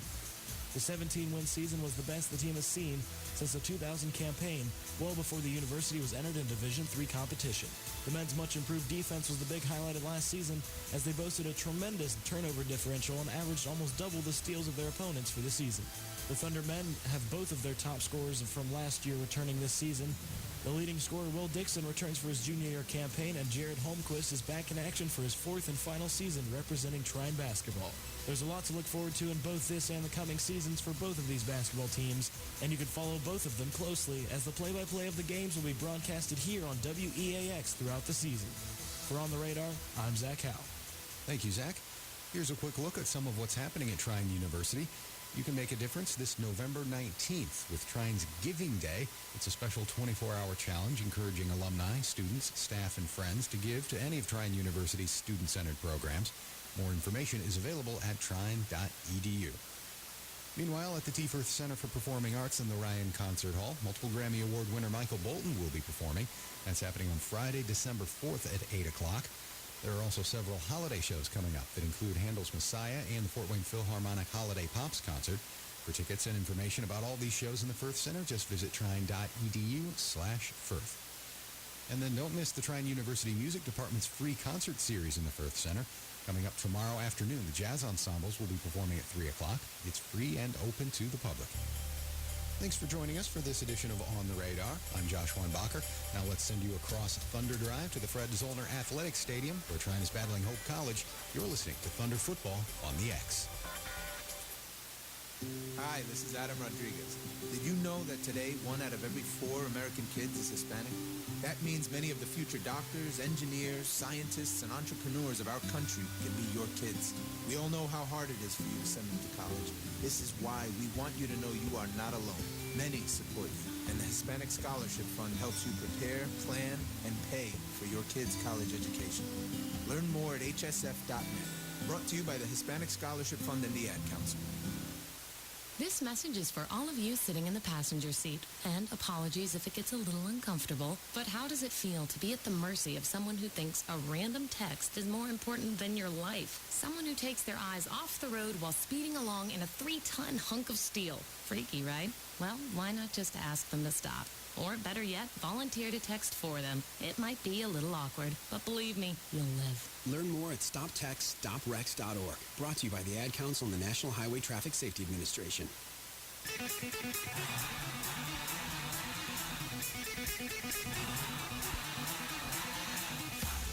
Aaron Coyle, Josh Valadez back with you live from Trine University. Megan Boston, your producer today. It is halftime on Senior Day at Trine University. The Thunder trail the Hope Flying Dutchmen 14-13. Hope got on the board first in the first quarter with 7:37 to play. A 1-yard touchdown run by Zach Boersma. His second career touchdown against the Thunder. His 12th overall rushing touchdown of his career. And Hope took a 7-0 lead after one. Trine with 10:58 to play in the second quarter. They were into the red zone. They had to settle for a 21-yard field goal from Mark Haydock as the Thunder trailed it 7-3. Trine again got into the red zone, had a chance to take the lead, but a deflected pass was intercepted by Hope at the 7-minute mark, and the Thunder maintained in this game behind it 7-3. Trine had the ball back with 3:53 to play before half. A 33-yard field goal by Mark Haydock, and that was a career long for him, and it pulled the Thunder to within a point at 7-6. But Hope came out. They had a quick drive on that next play. A big 35-yard pass or so to Jake Helm. Hauled it in at the 5-yard line and set up the fade pattern on the right side. Matt Kroll, who came in second in the conference in catches. He's the 4th all-time leading receiver in Hope College history. Hauled it in on the right side. That was his 4th career touchdown against the Thunder, and it gave Hope a 14-6 advantage with 2:18 to play before half. The Trine struck back. They had a nice special teams play by John Morrison. Picked up a low kick on the left side. He rushed all the way up to the 45. It gave the Thunder good field position. And the quarterback, Brandon Rose, eventually hooked up with his former high school teammate, Ty Fishback, on the right hash. A 35-yard touchdown. The extra point good by Mark Haydock as the Thunder trail at 14-13 at the halftime break. Remember, the Thunder are 2-3 this year when trailing at halftime. They had a comeback win against Alma and also that historic comeback victory against Albion, where the Thunder trailed that game by 17 points with just over 5 minutes to play. Hope this year has been in front twice at the halftime break, and they're 2-0 in those situations. First half numbers, Trine just 20 carries for 42 yards. This is a Trine Thunder team who has rushed for at least 100 yards in 30 out of their last 31 games. Trine is 28th in the nation in rushing, averaging 243 yards per game. Hope came in 205th in the nation, allowing the rush, but they have been fantastic in the first half. Trine, too, has been great against the run. Hope 17 carries for 47 yards. They average 178 yards on the ground per game. Total offense, Trine has nearly doubled up Hope. 226 yards for the Thunder and 121 for the Flying Dutchmen. Trine time of possession, the Thunder had the ball 5 minutes more than Hope did. Trine is 36th in the nation in time of possession this year. But Trine, really the thing you circle on the scorecard is the fact that they made it into the red zone 4 times and scored just twice, as they had to settle for 2 field goals. Hope was in the red zone twice, and they scored twice. Individual numbers, Lamar Carswell made his return today. He has 5 carries for 21 yards. Mark Wilson, who has been the best running back in Division III the last 2 weeks, has contained in the first half for 11 carries for 20 yards. Jeffrey Barnett had 1 carry for 5 yards. Brandon Rose taking over again for the injured Taylor Maslowitz, who was the MVP of this conference a year ago. Brandon Rose 15 for 24 for 184 yards and a touchdown. And has thrown an interception, has been sacked once. Andrew Bonfilio, 6 catches. Gage Corner, 5. Fishback, 2 catches and a touchdown. Jeffrey Barnett had a 38-yard catch. For Hope, Zach Borsma, he's taking over for Chris Lee, who's their leading rusher, the 7th leading rusher in the league, who is not available today. Chris Lee was a Lehigh transfer. Had 173 yards against Albion, was an all-state track guy in high school. Had a touchdown last year. He played for Lehigh, I mentioned. They played Lafayette, their arch rival. They played in Yankee Stadium. And Chris Lee had a touchdown run in Yankee Stadium a year ago. But he's not available today. Zach Morrisma is. 10 carries for 40 yards. Mike McClusick came in, carried it 3 times for 30 yards. Rob Kish, 6 for 9 for 74 yards with a touchdown. He was sacked twice, and both of those by Mitch Fair. Jake Helm, 2 catches. Albert, 2. McClusick has 1 catch, and Matt Kroll has a touchdown catch. Dean DeVries, who has been first-team all-conference all 3 of his years in punting, came in averaging 40 yards per boot. Averages 29 in that first half. Defensive leaders, Eric Mayhorter has 5 tackles to lead the Thunder. Taylor James has 5. Logan Kanabka has 5. Michael Spears has 4. And Mitch Fair has 2 sacks. Alex Issa, who returns from injury, has 6 tackles to lead Hope, led by Kelly as well with 6. Dooley has 5 with an interception. And Kurt Gibson has 4. It's 14-13 Hope at the halftime break. Mentioned before, the Thunder have had 4 games this year decided by 5 points or less, and they are 4-0 in those decisions. Hope's a team this year who has lost by 1, 4, and 6 points, so it likely will be another close game. The Thunder trying to regenerate themselves at the halftime break. Trine knows they need 2 wins today and then next week at Adrian, and it was really a mandatory score there toward the end of half. Trine had many opportunities, just did not cash in. And when they were down 14-6, all of a sudden they were in trouble, but they got it done when they needed to. And we talk about it all the time in any of the games, especially at Albion. Trine has a lot of mandatory drives, and a lot of times they capitalize right there. They did just that. Like I said earlier, a lot of things came perfect into fruition. Obviously running some time off the clock so that Hope can just kind of run the ball one time and run the clock out like they did. And what you want to do in that situation is you got to win in the trenches, and that's exactly what the offensive line did. And the offensive line doesn't get enough credit as they should, and we talk about it all the time. Right now they're struggling a little bit with the run game, but it opens up the pass game, especially with the wind to your back, and Brandon Rose is taking advantage of that situation, obviously connecting with Fishback and scoring a touchdown when they needed to. Trine 3-1 at home this year. Hope 1-2.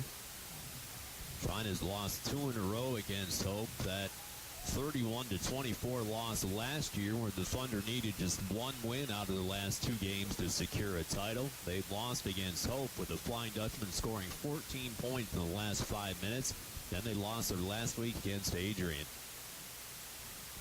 Check in on Twitter today, folks. People listening online, watching online. You can tweet me today at Aaron Coyle Radio. Also can email me as well at coyla@trine.edu. Walt Peoples mentioned I had a chance to meet him earlier. He is in attendance here today all the way from Arizona. He and his wife watching their son, Tyler Peoples. And Marty Bolton checking in on Twitter, listening today from Shreveport, Louisiana. Says another awesome broadcast. Roll Thunder. The seniors, Mitch Fair and his parents. Marty Bolton's in that Texas fan club normally for Mitch Fair, but listening today from Shreveport, Louisiana. Had a chance to hear from Dean Packard, the father of Jared Packard, listening, I assume, from Audubon, Iowa. Says, fun to watch while we're listening from Iowa. Go Thunder. We need to win them all. Dean Packard, great to hear from him. He and his wife Gwen, longtime listeners and writers in, as they last year came for every single game from Audubon, Iowa. Made the long road trip. Tried trails at 14-13 at the halftime break. They had the touchdown by Fishback with 43 seconds to play in the first half. The first career touchdown catch by Ty Fishback. He had a big day last year against Hope and has the touchdown today.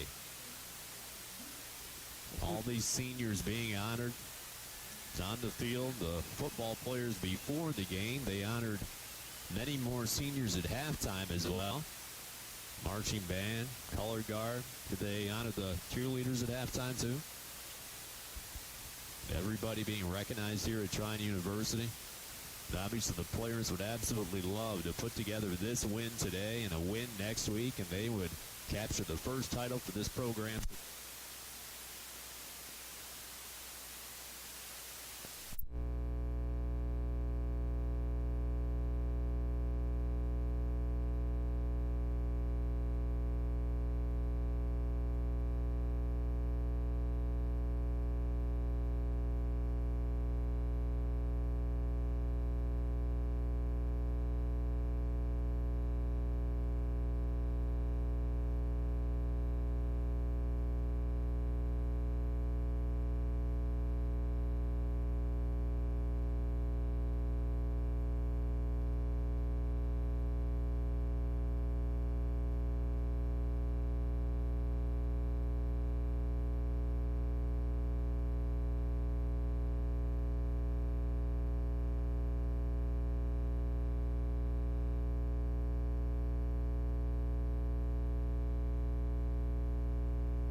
play by the Hope offense. I mean, they're looking downfield, hopefully with the wind at their back like we talked earlier.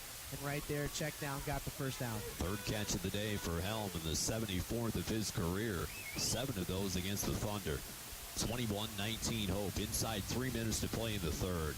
First down and 10. Ball to Trine 44. Right hash. Kish again runs it to the right side. And he's stacked down. Shoved down. Great defensive play by Joseph Griffin, who the Thunder are looking for more consistency for him on the run game. He stops Kish for a loss of 1.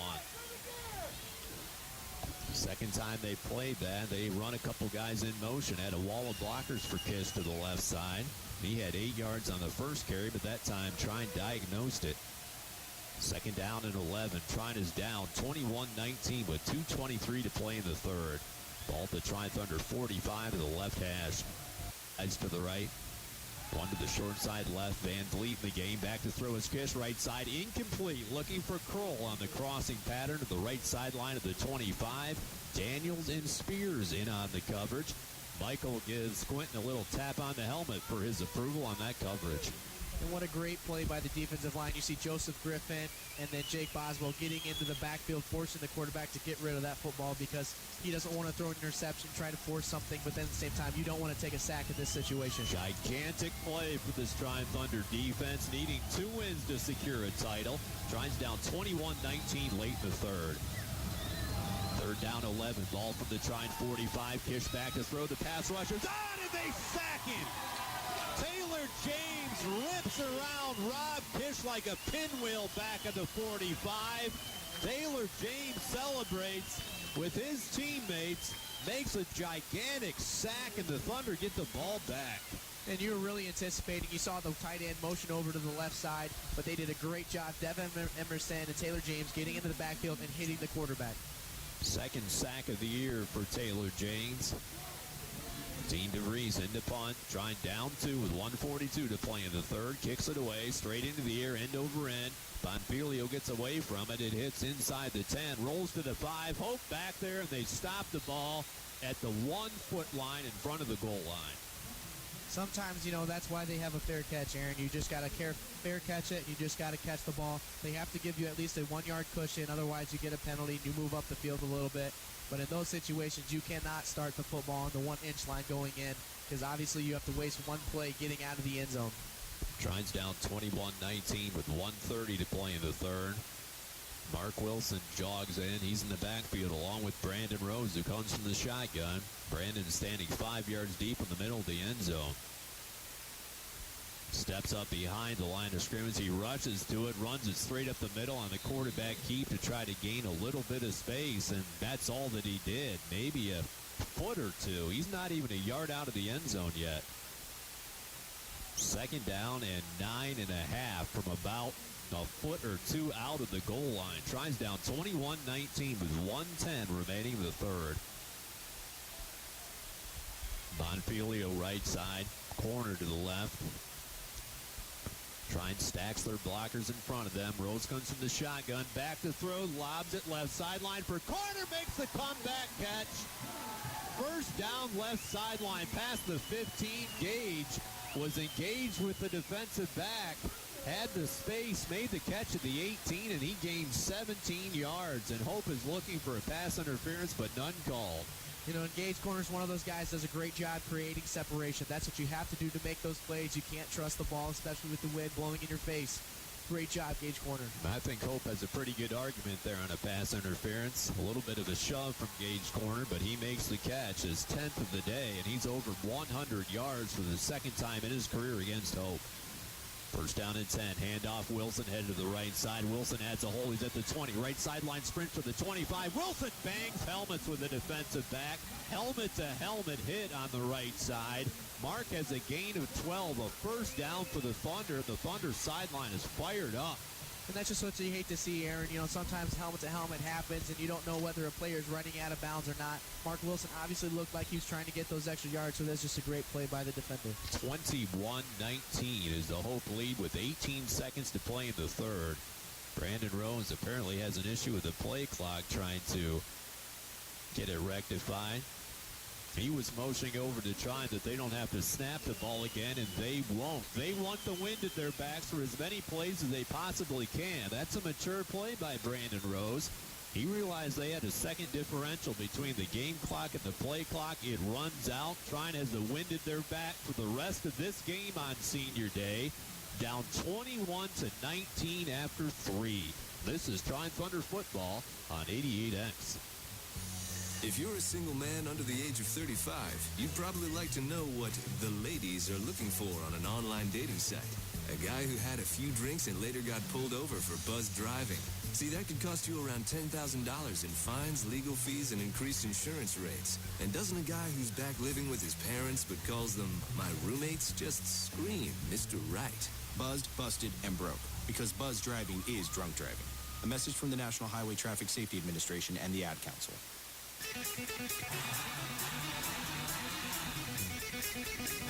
Aaron Coyle, Josh Valadez back at the live from Trine University. We begin the fourth quarter with the Thunder trailing at 21-19. Megan Boston, your producer today. Trine has the ball. They have the wind to their backs. It's a majestic wind here today in Angola. T-shirt gun again, which scares you to death every time you hear it. First and 10, ball from their own 30. Trine down a pair at 21-19 after they went for two the last time and didn't get it. Gage corner slot to the left. Gage has 10 catches for 137 yards already today. Brandon Rose in the shotgun. He takes the snap. Play fake. Brandon back to throw all the time in the world. Post pattern across midfield, but it's incomplete. Looking for Bonfilio. He and Kamani Dooley were anchored up against each other. Sailed about 10 yards out of his grasp and incomplete. And it looks as though the wind may play a factor in this situation as well. You know, maybe elongating the football a little bit more. You had Bonfilio on the post pattern and Rose threw it a little bit too far to the outside and a little deep. Gage Corner has only played once in his career against Hope before today, but he's had over 100 yards each of those two games. Second and 10, ball from the 30. Throws the left side. Corner makes another catch. Breaks the tackle. 35-40 left sideline. Stiff arm first down. A step out. Left sideline. Gage Corner, the 48. A gain of 18. Gage Corner on his final game ever here at Trine University is flat out dominating. Talk about chemistry, too. I mean, him and Rose tend to connect very well, and Gage Corner today has done a great job getting those yards after catch, and if I had to give an award for yards after catch, it'd definitely go to him. 11 catches, 155 yards for Gage Corner. Trine's down 21-19 with 14:31 to play. First and 10, ball from their 48, play fake, back to throw. Rose lobs it deep right sideline, makes the catch. A circus catch falling down backwards by Jeffrey Barnett at the 23-yard line. The pass came from Brandon Rose. A gain of 29, the first down for the Thunder on the second big catch today by Barnett. Trine down 21-19 with 14:21 to play, but they're driving again. First down and 10, ball at the Hope 22 near the right hash on Senior Day with the wind at their backs. Gage Corner, wide side left. Dooley covering him. Two wide receivers, the short side right. Back to throw, looking for corner. Pump fake, throws it to Gage into the end zone to the left side. It's incomplete. A bit of miscommunication that time, it appeared, between he and Rose. Dooley had a chance for the interception, but it sailed 3 feet wide of the end zone on the left sideline. And I'm definitely sure Brandon Rose is happy having Jeffrey Barnett back, that speed that they really need in this offensive receiver core. But right now he's trying to connect with Gage Corner for a touchdown, just like we saw earlier in the first half. Hopefully that could be the case because the run game has really struggled today. 21, 19 Hope with 14 minutes left. Second down and 10, ball from the Hope 22 at the right hash. Wilson in the backfield. Shotgun snap to Rose, sets up the screen, throws it right side, deflected and incomplete as he threw it about a foot away from Bonfilio on the touch pass to the right side. The Thunder very fortunate that ball was not intercepted as it deflected off of Bonfilio's fingertips and appeared to hit a jersey for Hope. Yeah, most definitely. And like we talked earlier, they got to stop dropping footballs if they want to win this football game. Third down and 10. The wind at their backs. The Thunder, they're down by 2 from the Hope 22 with the right hash. Two wide receivers to left. Rose slings it right sideline, caught. Bonfilio, he's short of a first down as he is stacked up near the 15 on the right side. Bonfilio and Corner complementing each other today as they have 20 catches between the two. Trine well short of a first down, and here comes Mark Haydock to try to give the Thunder a 1-point lead. Ball positioned at the 16.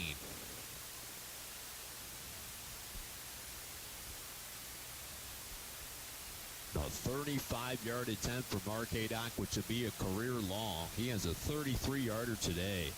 Ball at the right hash, Trine down 21-19 with 13:15 to play.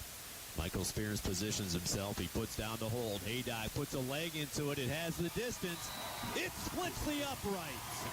Mark Haydock on senior day comes up with a great time for his career-long 35-yarder. Trine 22 and Hope 21. Now that Trine has the lead, their defense now definitely has even more momentum than they had before. Their defense is going to get back there, make some big plays, make some big stops, because if Trine's offense can get the football back and produce like they did there with the wind to their backs, they will have an even more uncatchable lead. 22-21 Thunder. Remember, Trine 4-0 this year on games decided by 5 points or less. Hope has already lost a 1-point game, a 4-point game, and a 6-point game. They're 0-3 in those types of situations. The Thunder are 4-0. Hope's wins came against Concordia, 48-13, a 34-0 shutout at the hands of Rockford, which was their first shutout since 2010. Trine needs 2 wins for at least a co-title. They have taken the lead 22-21 and the first lead of the day for the Trine Thunder. 13:06 left. Trine with the wind at their backs. Hope will certainly have a brisk wind against them here in the fourth quarter. Paul Baker runs. He kicks it. It's into the air, headed to the right side. Van Vliet catches at the 5. Right hash to the 10. 15. Right sideline 20. Van Vliet 25 to the 30. 35. He hurdles past the 40, and Van Vliet had some wide space up the right sideline as he brings the pigskin all the way out to the 44, and that certainly nullifies the wind a bit as they have great field position. Yeah, most definitely, and luckily Paul Baker was back to make that play. We talked earlier in the season. Coach Wall, the kicking coach, makes sure that all these specialists know how to make a tackle, because in this situation here, if everyone is past the whole line of defense, you got to make a play. Trine leads 22-21, and Brandon Rhodes has a career-high 319 yards. Hope ball, 1st and 10 for their own 44. Kish hands it off to Boersma right up the middle at the 45, and he sticks his nose into the line, but he stood up and pushed back by the Trine Thunder. Kai Sasan says a couple things to him. Boersma has a gain of 3. And if you can't hear this crowd or this sideline right now, you got to be crazy, because this defense has the momentum and they have everything they need to capitalize in order to win this football game. 16 carries, 86 yards for Zach Boersma, the Division II transfer. Trine up a point with 12:30 to play, and the crowd making some noise.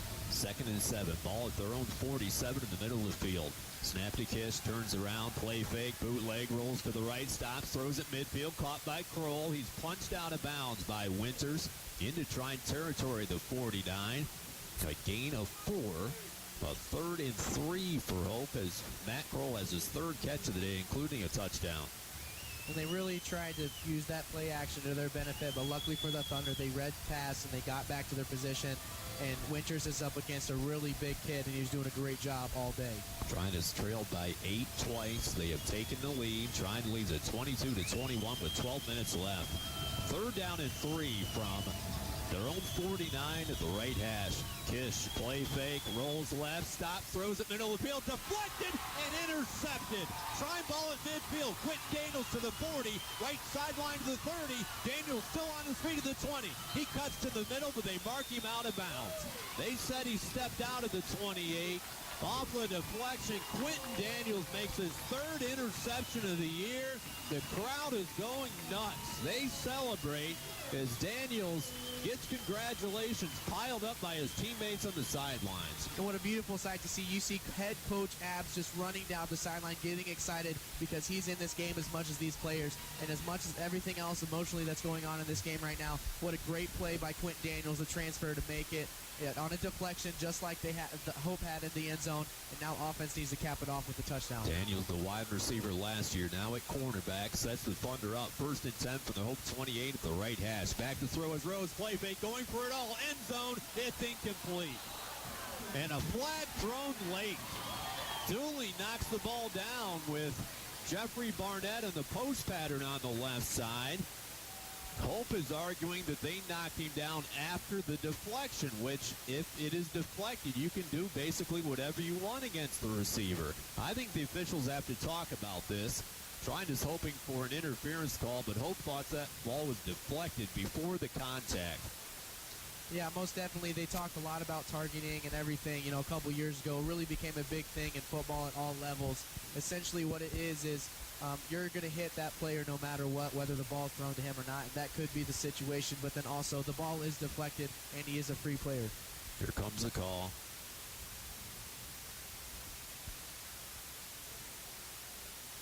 Personal foul against Hope. That is the targeting play. First down for the Trine Thunder, trying to take advantage after the interception by Quentin Daniels. Trine with their first lead of the day at 22-21 with 11:36 to play on Senior Day. Pigskin down at the Hope College, 15. Ball at the right hash, Howard slot, corner wide to the left. Gage dominating today. Bonfilio's had a big day as well with Barnett on the right. Shotgun snap. Handoff Wilson, left side, hit and stacked down for a loss on the left again. Hope all over the ball carrier today. Wilson has a loss of 3. Jawing going on after that play.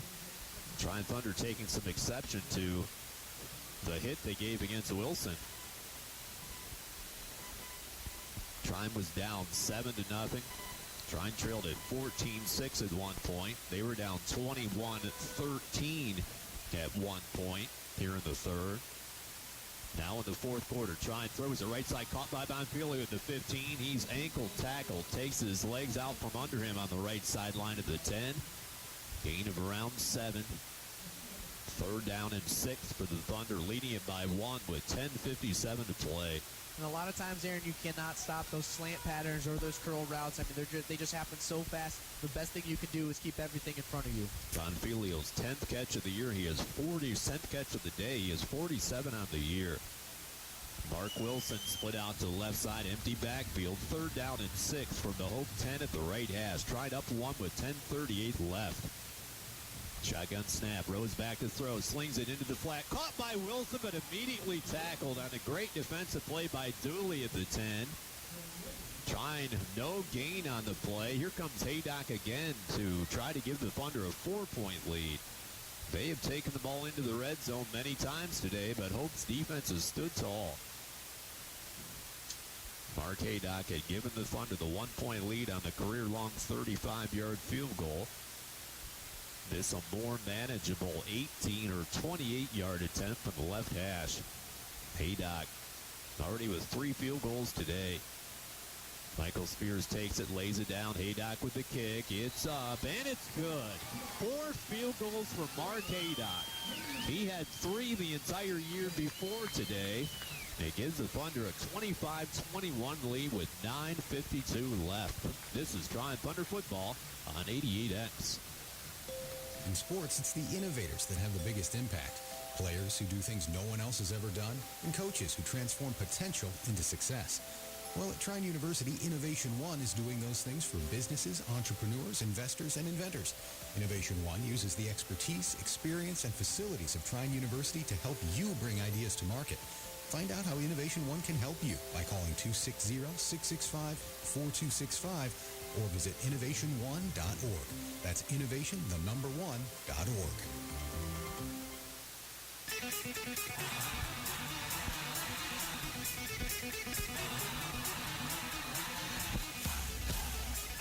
Aaron Coyle back with you live from Trine University. Josh Valadez as well. Megan Boston, your producer today. Mark Haydock, 28-yard field goal, has given the Thunder a 25-21 lead with 9:52 to play.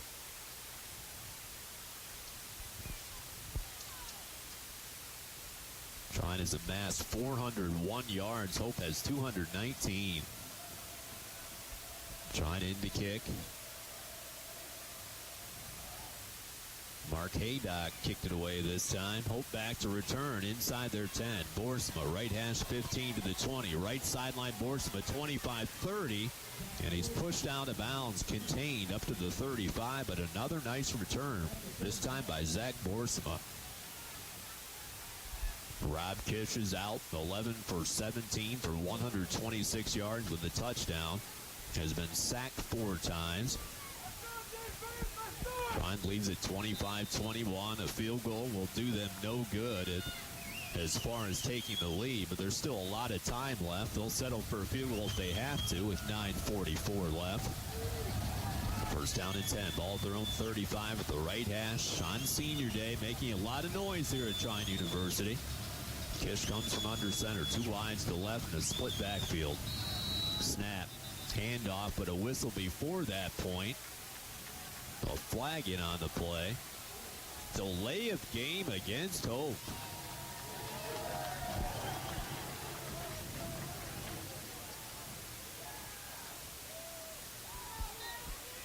Mark Haydock has his 4th field goal of the day, and that's a Trine Thunder single game record.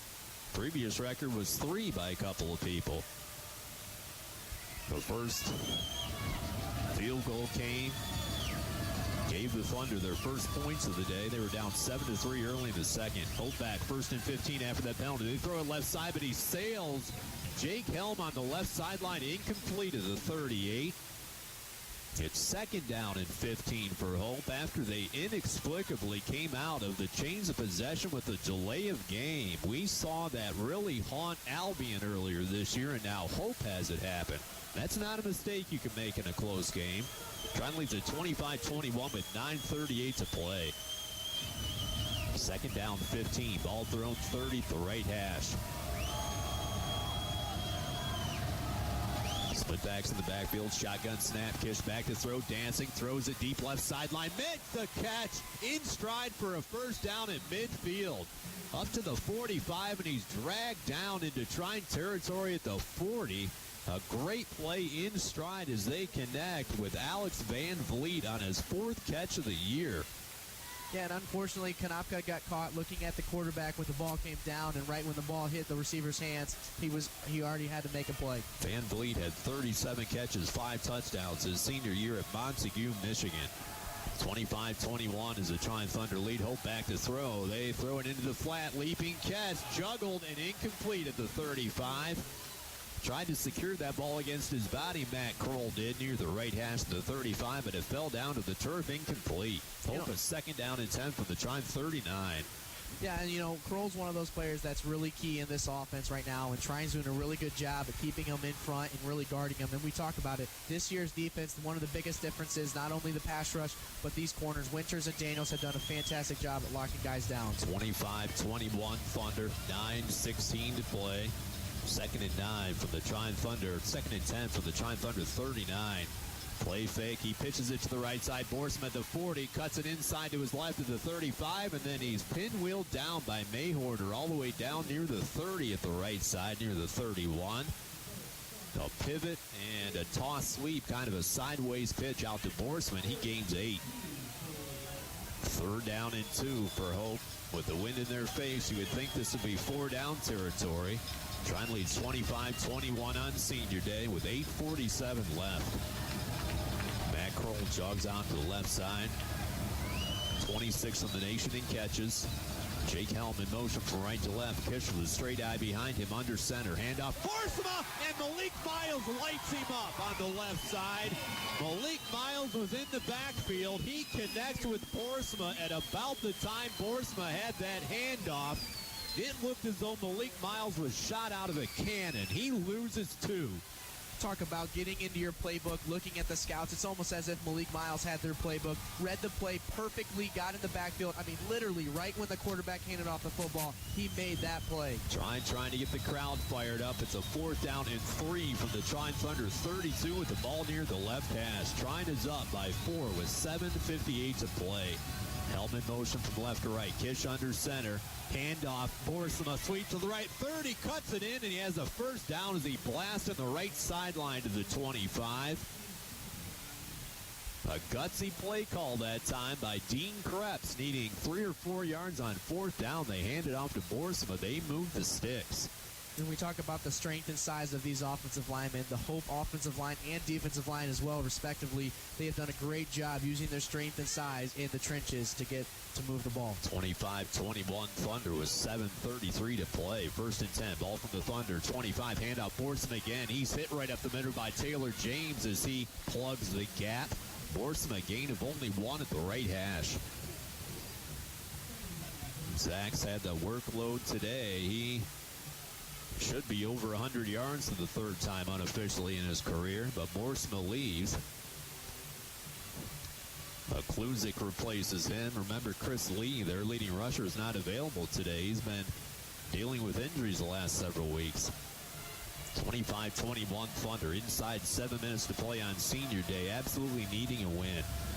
2nd and 9. Ball to Thunder 24. Right hash. Turnaround. Handed off to McClusick. Left side. He blasts past the 20. Dives face first. Near a 1st down. Down on the left hash near the 15. McClusick and Borsma. Good 1-2 punch on this drive into the wind. They mark his knee down about a yard short. American flag barreling toward the field of play with the wind fiercely in their faces. Tried up 4 with 6:23 left. 3rd down and 1. Ball at the Trine Thunder 16 at the left hash. Probkish from the shotgun receives the snap, hands it off to McClusick. He blasts up the middle. He's contained, but pushes past the 15-yard line. Appears to have enough for the 1st down. He does. A gain of 2. Mitch Fair checks in. Joseph Griffin checks out. Hope's been almost exclusively running this ball as of late against the wind. Time beginning to be a factor with about 6 minutes left. 25-21 Thunder. Trine trailed it by 8 2 different times today. Finally took the lead on a Haydock 35-yard field goal. Daniels interception. They had to settle for another field goal to lead it by 4. Sun breaks out from underneath these clouds. It is night and day between when it is cloudy and when the sun comes out. It is so bright today.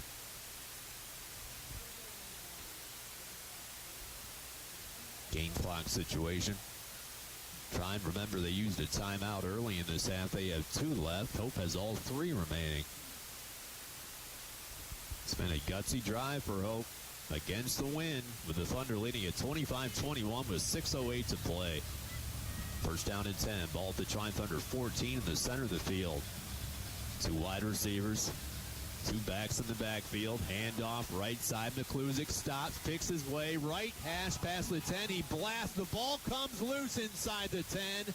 They throw a flag as they unfurl the pile.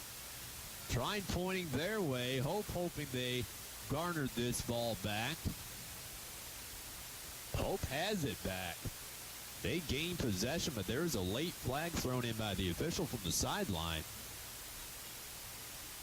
Hope is 19th in the nation in fewest turnovers per game with 9, but Daniels had the interception on that last drive. Coach Az looking for some clarification somewhere. So big call, whatever this call may be. They pick up the flag. It's no flag. Fumbled the ball forward. They gain around 6. 2nd down, officially 3 from the Trine Thunder 7 at the right hash. Trine 25, Hope 21 with 5:52 left. Matt Kroll is a touchdown to the left side. Helm slot to the left. Borsma in the backfield. Kish standing under center. Fullback in motion. He comes set. Snap, handoff to Borsma right at the middle. Trine dives after him. He plugs it up the middle near a 1st down. They mark him about a yard shy as Mayhorter makes a stop. 3rd down and 1 for the Trine Thunder 5. Trine is up 25-21 with 5:19 to play. With this clock rolling down, you would think this is still 4-down territory for Hope, although they would certainly have time for a field goal and another score. But they're thinking bigger things with a 3rd down and 1, and they've been able to run the ball well. Two wide receivers to the left, in motion, set right is the tight end Albert. They send Helm in motion to the left. Clear out the backfield, throw it to Kroll on the left side of the end zone. Makes an over-the-shoulder catch. No signal yet, now a touchdown. Kroll keeps the feet in, 7 yards deep in the left side of the end zone, right on the sideline as he hauls it in, and Hope takes the lead. You know, Aaron, what happened there was the receiver is just bigger than Quentin Daniels. Quentin Daniels turned his head around, trying to get his hands up, and he just made a great play getting 1 foot down. And now it seems as though, Hope is going to get this extra point here unless Trine gets a block, but Trine's offense will have to score a touchdown. Matt Kroll had 2 touchdowns last year. He has had 2 today against the Thunder, 5 in his career. They sail it up and through the uprights. Hope 28, the Thunder 25 with 4:49 to play. Apparently a flag hit on the play. They point toward the Thunder. We'll keep it here, folks. There's a flag. It's declined by Hope. Matt Kroll came in with 54 catches. He had 140 all-time, which is 4th all-time in Hope College history. Surpassed, or is getting close to 2,000 career receiving yards today. Trine has had trip after trip into the red zone. They've had to settle for 4 field goals. A field goal would tie it at this point. Paydock has already set a single-game record with 4 field goals. 28-25 Hope with 4:49 left. Plenty of time for the Trine Thunder with the wind to their backs, needing a win. We'll see what these seniors can do on Senior Day. Hope has played spoiler against the Thunder each of the last 2 years. Sun in full effect, blaring right across the middle of the stadium. Here comes the wind again to blow that ball off the tee.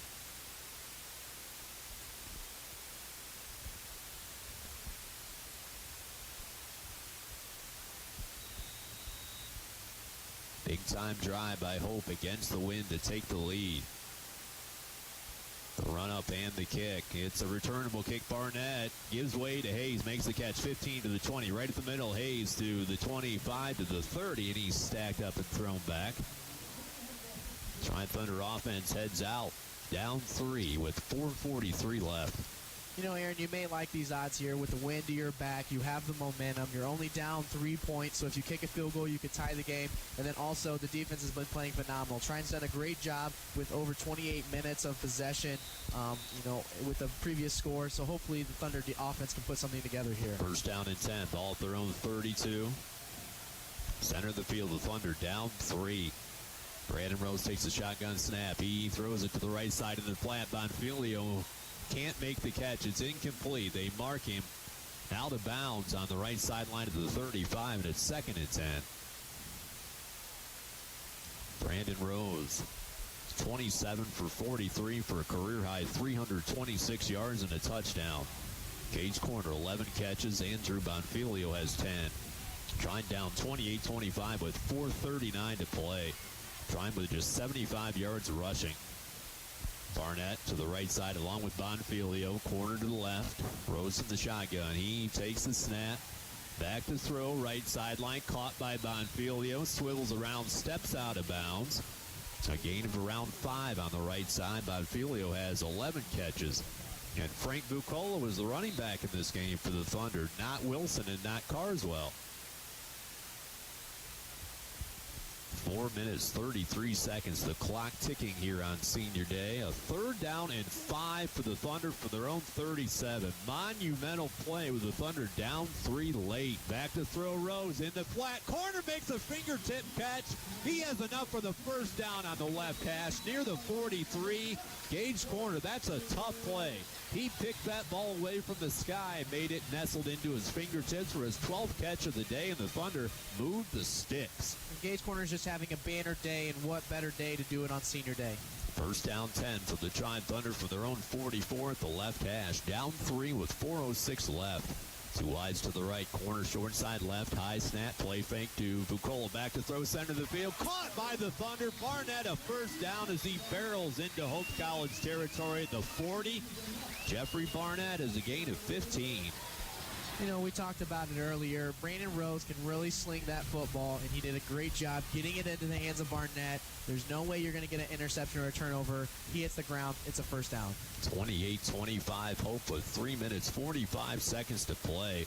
First and 10, ball from the Hope 39, the middle of the field. Snap, handoff, Frank Bucolo. He muscles past the 35-30. Bucolo on his feet to the 20. Right sideline to the 15, and he's out of bounds as Frank Bucolo picks the perfect spot to have his first carry of the day. He burst that ball down to the 10. The former All-State player in high school has a gain of 29. Welcome back, Frank Bucolo. I mean, we saw him play a little bit last week. Got a whole series coming out of halftime. He's still struggling with injury, but today he did a great job. Not only getting past the line of scrimmage and making players miss, he got a bunch of extra yards. Bucolo had 30 yards against Hope last year. Tried down 3 with 3:16 to play. First down and goal from the Hope 10. Play fake. Rose keeps it himself, and he's smashed down near the line of scrimmage. Trying to argue for a late hit call, but no flag. Second and goal from the Hope 10. It's been Wilson, it's been Carswell, but what they needed the most, Frank Bucolo, the veteran running back, is in. Second and goal from the Hope 10. 2 minutes, 45 seconds to play on senior day. Absolutely needing a win. Trine is down 28-25 against Hope. Taylor Howard left side. Trine seems to be confused in their formation. 3 wides to the left, 1 to the short side right. Play clock down to 4. Shotgun snap, back to throw. Looking right, looking left, throws it. End zone, touchdown Thunder! Right in the middle of the end zone, 2 yards deep to Gage Corners. He falls down on his backside. An absolute laser bullet from Brandon Rose into coverage to Gage Corner. The senior hauls it in for the touchdown. The Thunder lead this game by 3. They just did a good job. The play clock was rolling down. There seemed to be a little miscommunication, some confusion, but they did a great job running that play effectively. Brandon Rose with the play action fake, threw the ball to Gage Corner. That's the guy you got to get it to get the touchdown. Gage Corner ties a single-game record with his 13th catch. Haydock in for the extra point, and it hits the upright. No good to the right side. Trine is up 3 instead of 4. It appeared maybe that ball was even deflected to the line of scrimmage. It banged against the upright on the right side. It changes the complexion of this game. Hope no longer needs a touchdown. They need a field goal to tie it, but they have to deal with this fierce wind in their faces. Darren Ford is 4 for 7 this year in field goals. Hope still has 2:25 to play after the touchdown catch by Corner. The Thunder up 3. That's definitely got to be in the back of the minds of the coaches right now, Aaron. Obviously, they've been running the ball effectively today. We've seen it a little bit. Obviously, the Thunder have made some great plays as well on the run, so you never know what's going to happen in this situation. But if they get down there and they can't convert on third down, what are they going to do? They're going to kick the field goal for the tie, or they're going to go for the touchdown, and that's going to be a really tough decision as a head coach. Gage Corner, 13 catches, including a touchdown, his 6th of the year, the 13th of his career.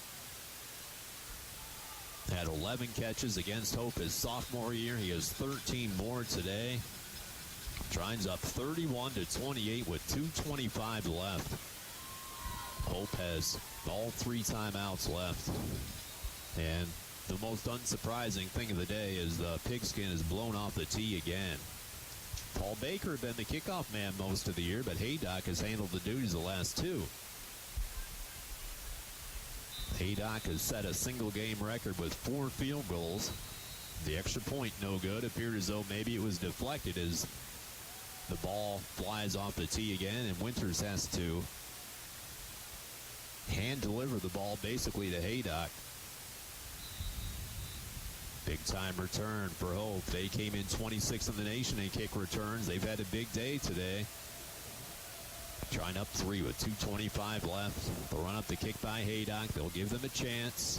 Van Vliet catches at the 10. Backpedal. Center of the field 15. Van Vliet to the 20. Has a wall of blockers to the 25. And he's caught up and smacked down. Trine punishes him down at around the 25-yard line. Hope is out, needing a field goal to draw even, needing potentially a touchdown to win it with 2:15 to play.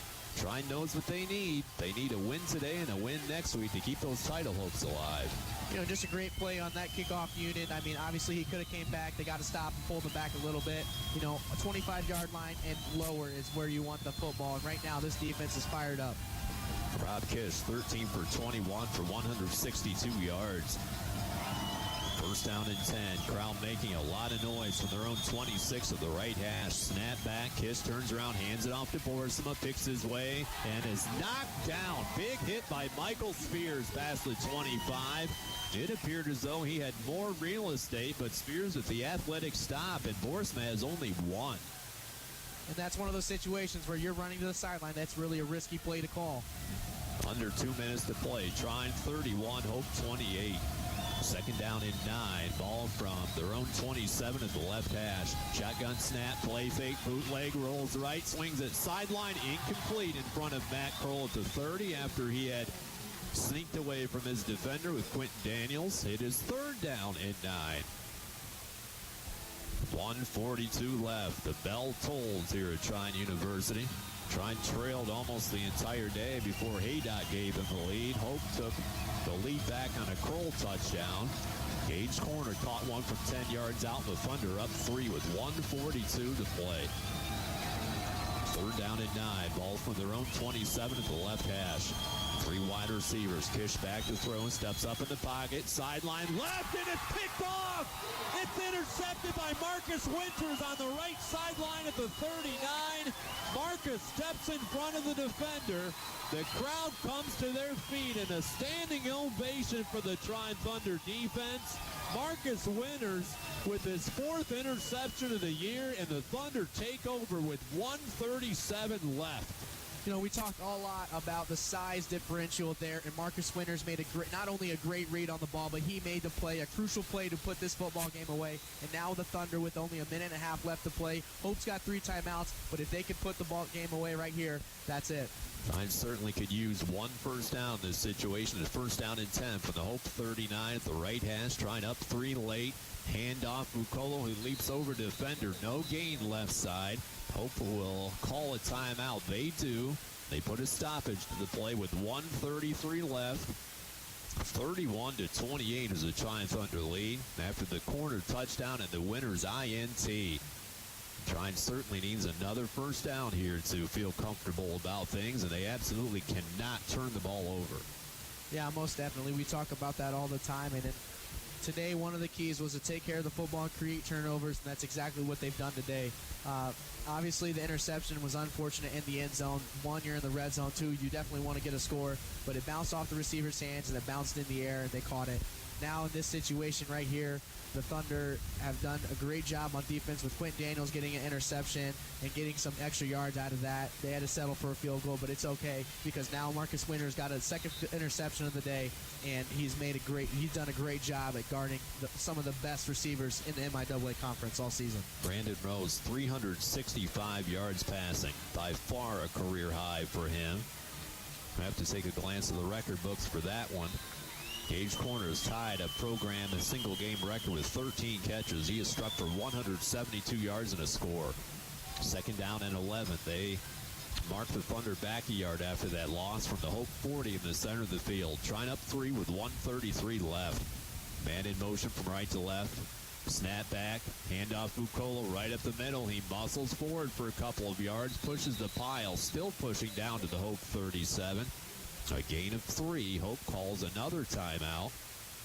Hope's in a pretty good position here to get the ball back unless the Thunder can get a first down. 3rd and 8 from the Hope 37. Trine up 3 with 1:26 left. Aaron, they've ran the ball decently effective on these last 2 drives, trying to run the clock down a little bit.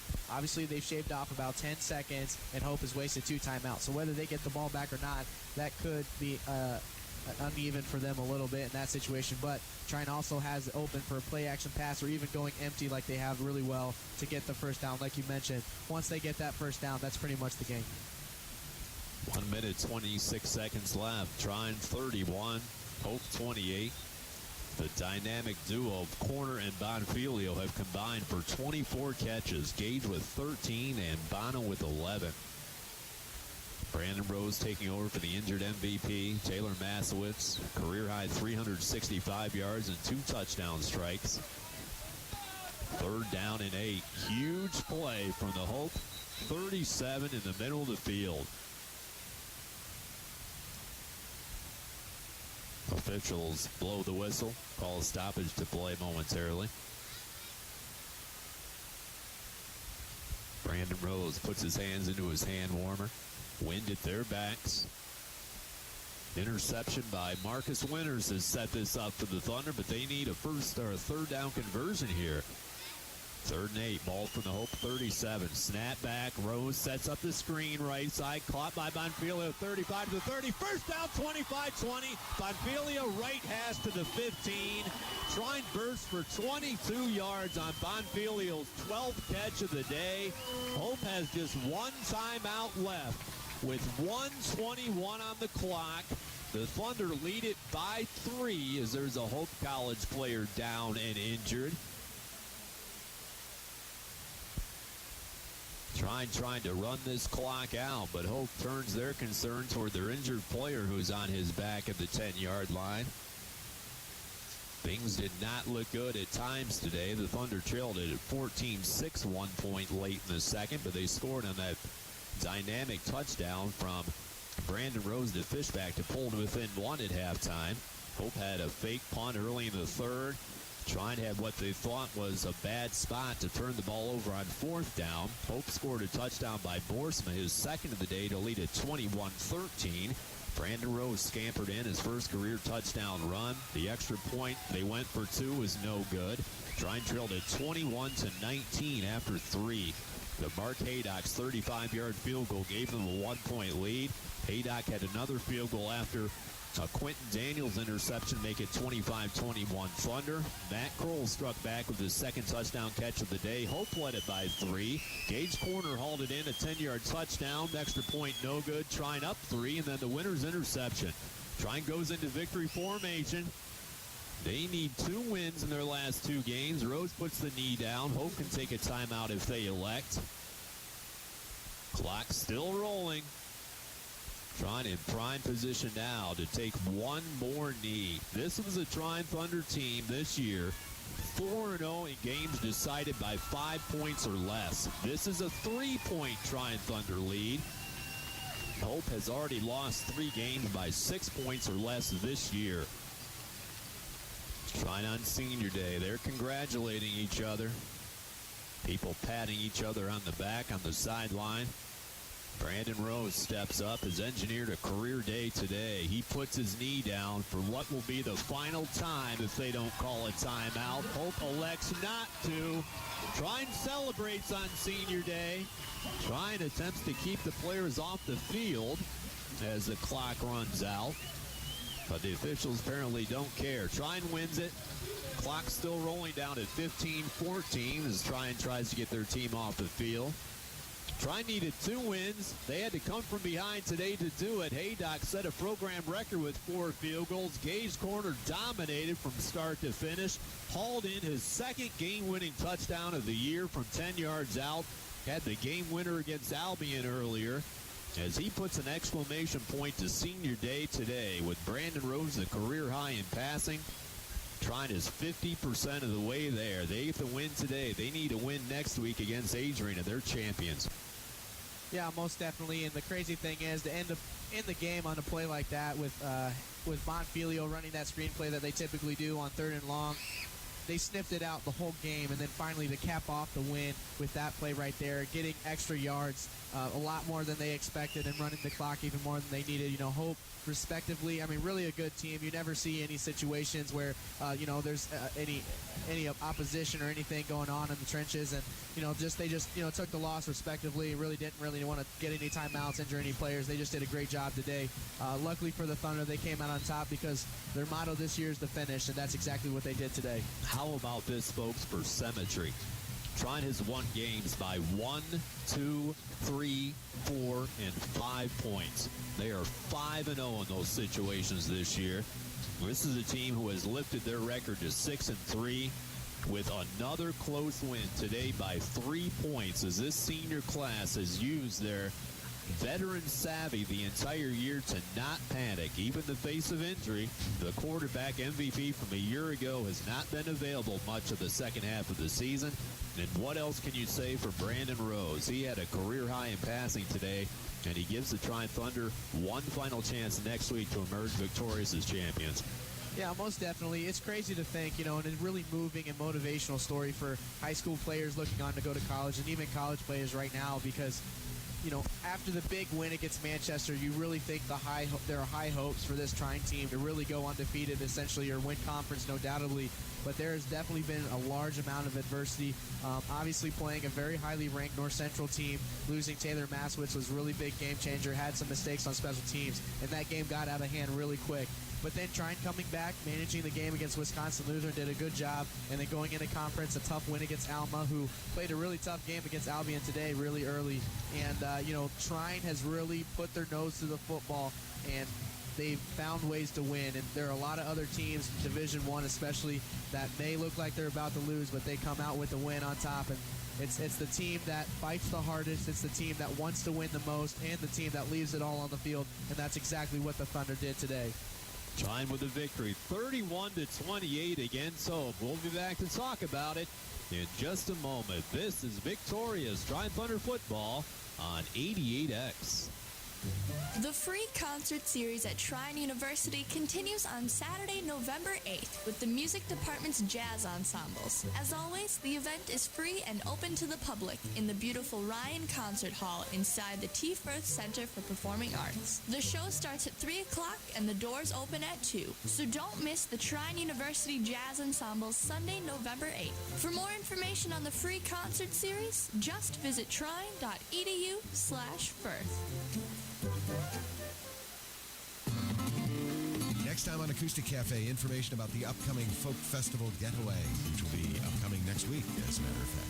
Also, 2 in-studio guests. We're going to talk to Shara Warden, also known as My Brightest Diamond, about her upcoming opera, and Matt Nathanson, taped live at the Leon Loft. All of that and much more next time on Acoustic Cafe. You can hear Acoustic Cafe Sunday mornings at 9 on 88.3 The X or online at 88xradio.com.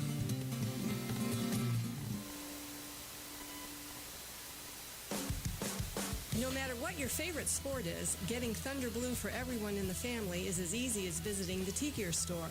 You'll find T-shirts, jackets, sweatshirts, polos, hats, and more. Best of all, you'll be supporting Trine Athletics with each purchase. Visit us at 705 West Mummy Street in Angola from noon to 5 each weekday, or shop online at trine.edu/T-Gear. The T-Gear store, your official source for Thunder apparel. They'll challenge your authority because that's what kids do. But this car is your territory, and in here, your word is law. So when you say you won't move until everyone's buckled up, you won't budge an inch until you hear that click. Never give up until they buckle up. A message from the National Highway Traffic Safety Administration and the Ad Council. For more information, visit safercar.gov/kidsbuckleup.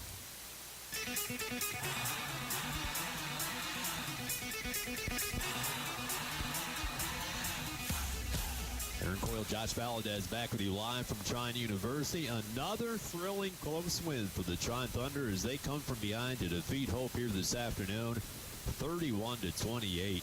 It is time to pick our WEAX players of the game. We have several to honor again today. As much as I want to give it to the entire defense, Taylor James really shined today, got another sack today. Very critical part of the game. He was flying around, reading his keys really fast, and he just did a phenomenal job today as a leader on this defense. And then also another guy on the defensive side of the ball, Mitch Fair, got MIAA Player of the Week last week. He's really come up big this year. Coach Prather calls him his utility man. He's playing inside, he's playing outside, he's getting sacks. He had 2 today. And then also he's just really making plays at the line of scrimmage, especially on those 3rd and long situations. On the offensive side of the ball, we got Gage Corner. He had 13 receptions for 170 yards. Obviously moving up the ranks in the record books, and he's just doing a phenomenal job. Had a lot of key plays today, especially the touchdown late in the 4th quarter to really seal that Trine victory. And then also another guy, Brandon Rose. Brandon Rose is a guy who never thought he was really going to get that much playing time this year, playing behind the MIAA MVP Taylor Maswitz. But unfortunately, due to injury, Brandon Rose has stepped up and made a lot of great plays, obviously getting the win against Albion. He is 2-0 in starts this year, and in today's game, he threw for 300 yards, moving himself up the rankings in the record books as well. So congratulations, Brandon Rose, and everyone else, doing your job and getting a win today. Trine gets the win 31-28. They're 6-3 overall, but more importantly, they're 4-1 in conference play. Hope drops to an unlucky 0-5 and 2-7. The scoring began today. Zach Borsma had a touchdown run for Hope at the 7:37 mark of the first quarter. The Darren Ford kick was good. 12 plays, 61 yards, took 5:26 off the clock. Trine was down 7-0. Trine had some frustrating moments in the red zone today. They just could not push the ball in, at least early, with Mark Haydock, a 21-yard field goal at the 10:58 mark of the second quarter. The Thunder were down 7-3. Trine again headed inside the red zone. It was an interception by Hope off a deflected ball. Trine grabbed the ball back, and with 3:53 to play before halftime, Mark Haydock had another field goal, this time a 33-yarder. And the Thunder trailed it 7-6, but Hope would not be deterred. Matt Kroll hauled in a touchdown pass on the left side from 5 yards out. Hope took a 14-6 lead in this game with 2:18 to play in the first half. Trine had that mandatory drive. The former high school teammates Brandon Rose hooked up with Ty Fishback, caught him in stride inside the 5. He glides into the end zone for a 35-yard touchdown. The Thunder headed into the halftime break, trailing it at 14-13. Hope came out their first series of the second half. They had a fake punt. Trine stopped them right up the middle. Trine grabbed the ball back in their field of play at the Hope 45. They appeared to have enough for the first down, but a spot marked Mark Wilson a yard short. Hope took over, and Zach Borsma had his second rushing touchdown of the day from 15 yards out at the 6:35 mark of the third quarter. Trine was in trouble, folks, down 21-13. But Trine struck back. Under 4 minutes to play in the third. Brandon Rose had his first rushing touchdown of his career into the left corner of the end zone. Trine pulled to within 2 at 21-19. The Thunder went for 2. Threw it to Barnett in the flat on the right side. It was incomplete. The Thunder, after 3, found themselves behind by 2 at 21-19. Early in the fourth, Mark Haydock, with the wind at his back, had a career-high 35-yard field goal. The Thunder took their first lead of the day at 22-21. Trine had a pick. Quentin Daniels came up with one. Trine still unable to get the ball into the end zone, though, as they had to settle for a 28-yard field goal by Mark Haydock. Mark tied, or took the record. The 4 field goals of the day set a single-game record for the Trine Thunder, and Trine had a 25-21 advantage with 9:52 left. But Hope against the wind. They drove down the field, a 5-yard touchdown to Matt Kroll on the left side, his second touchdown catch of the day. Hope took a 28-25 lead with 4:49 left. Trine, with perhaps a championship at stake, drove the ball down. Gage Corner hauled one in from 10 yards out with 2:25 to play. The extra point was no good, and the Thunder had a 31-28 lead. But Marcus Winters picked a perfect time to have his 4th interception of his young career. The freshman picked the ball off on the right side. The Trine Thunder had a first down, ran the ball out, and they capture their 5th win this year by 5 points or less as they defeat Hope 31-28. Final numbers today. Trine, with that last Frank Bucolo run, they sneak over 100 yards for the 31st time out of 32 games. 36 carries, 104 yards for the Thunder. Hope 39 carries, 127 yards. Trine had 493 total yards of offense, and Hope had 289. Trine 9 for 17 on third down. They talked about that in the pre-game keys. But Hope very good as well, 7 for 15. Individual rushing, Frank Bucolo, believe it or not, came in for that series, and he led the team in rushing. Frank had 3 carries for 31 yards. Mark Wilson, 15 carries for 25 yards on a fantastic defensive performance today by Hope. Carswell, 6 carries for 24. Rose, 7 for 23, including that touchdown. Brandon Rose turned in the 4th best passing yardage game in Trine Thunder history today with 389 yards, which is by far a career high for him. 32 for 49 for 389 with 2 touchdowns and 1 interception. Gage Corner tied a single-game record with his 13 catches at 172 yards and a touchdown. Corner is in 3rd place in receiving yards in Trine University history. Stands only 24 yards away from Paul Curtis and 106 yards away from Javante Hentz for the all-time lead. Andrew Bonfilio, he had a career-high 12 catches at another fantastic day. He's almost at 50 for the season at 86 yards. Barnett had 3 catches. Fishback had 2, including that touchdown. Trine defense, Taylor James, 11 tackles. Michael Spears had 10. Eric Mayhorter had 9. Daniels had the interception, and Marcus Winters did as well. Zach Borsma had his 3rd 100-yard game of his career, 103 yards today with 2 touchdowns. McClusick ended up for Hope, 9 carries for 55 yards. Rob Kish, 13 for 23, 162 yards, 2 touchdowns, but 2 interceptions.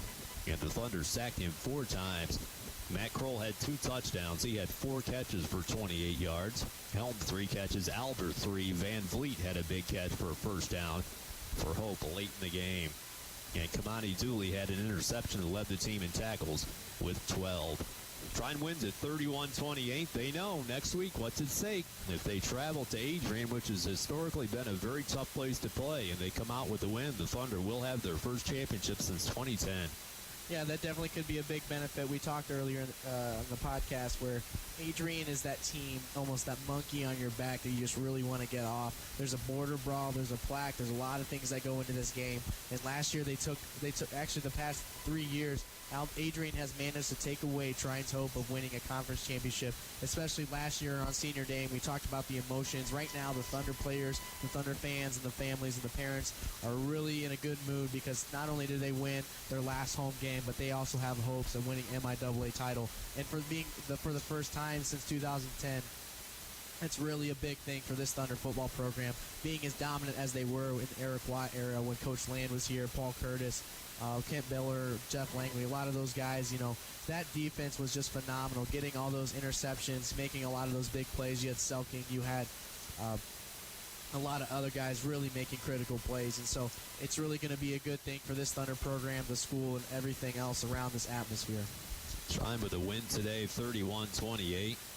On senior day, have a chance to recognize these seniors. Jonathan Tinke, who's been so instrumental as the videographer for Trine, was honored today. Gage Corner had another game-winning touchdown, a career day. Gage, one of the seniors. Michael Spears, the all-conference guy. Noah Pickrell. Tyler Peoples, who met his dad today. Joel Hirsch. Kyle Nylib, a senior on this team, honored today. Taylor Masowitz, unfortunately, could not play. James Gregory, a guy who's come up big throughout his career with 4 career interceptions. Tanner Van Evenhoven from Wisconsin. The ROTC guy. Cole Mann from Plymouth. Blake Carnall, who unfortunately has been injured this year. Levi Lawson, the all-state tight end, who is also injured. Mitch Fair, who had a huge senior day today with 2 sacks. Derek Smith, a guy who had injuries before the year, could not play this year, but has been helping with the coaching. Austin Foster, offensive line guy. Dalton Raper, the all-conference player from a year ago. Austin McCrory at the defensive line. Matt Smith, the receiver for the Trine Thunder. And Jake Boswell. Those players were honored here today before the game, and they all have a chance to bring a championship back to Angola next week with a win against Adrian as the Thunder win it today 31-28. People talk about finishing. People have a lot of slogans. They say things over the years, but this is a slogan the Thunder have really taken to heart. You have wins this year by 1, 2, 3, 4, and 5 points. There's a reason for that, and it's finishing. Yeah, most definitely. And at the Manchester game, that was kind of a big highlight. We talked, they finished that football game, beating them. I mean, there's a large deficit there, and a lot of the second-string guys got some playing time. But I don't think I've ever seen a team or even been a part of a team that really has stuck to the plan. Last year I talked about how it was play every down like it's always 4th and 1, and sometimes you just can't do that. The other team just they move you, they outstrength you, they're faster than you. And in this case, finishing doesn't only mean finishing the game. It means finishing your block. It means finishing your run. It means finishing your tackle. And I think the Thunder have really taken that under their wing. And obviously the senior class has done a fantastic job of really stepping up, being vocal. I mean, talking to a couple of them on the podcast, especially a guy like Gage Corner, a guy like Levi Lawson, take every game one at a time. And I really think they did that today, really focusing on beating Hope and then worrying about Adrian on Monday. They're doing a really good job this season, and finishing is the best way to describe this season. Trine has a chance for a championship next week. It's at Adrian beginning at 1 o'clock. We will be on the air with a pregame show beginning at 12:30. For Hope, they are at Kalamazoo to finish off their season next week beginning at 1 o'clock. Again, your final score here today in a sunny field at Trine University on Senior Day. The Thunder win another close one, folks, as they set up a chance for a championship next week. The Thunder 31 and Hope 28. Until next week, for Josh Valadez, my partner, for my producer, Megan Boston, my name is Aaron Coyle. Take care, everyone. Thank you for listening to Trine University Athletics on WEAX. If you have a question or a comment, visit us online at 88xradio.com. Like us on Facebook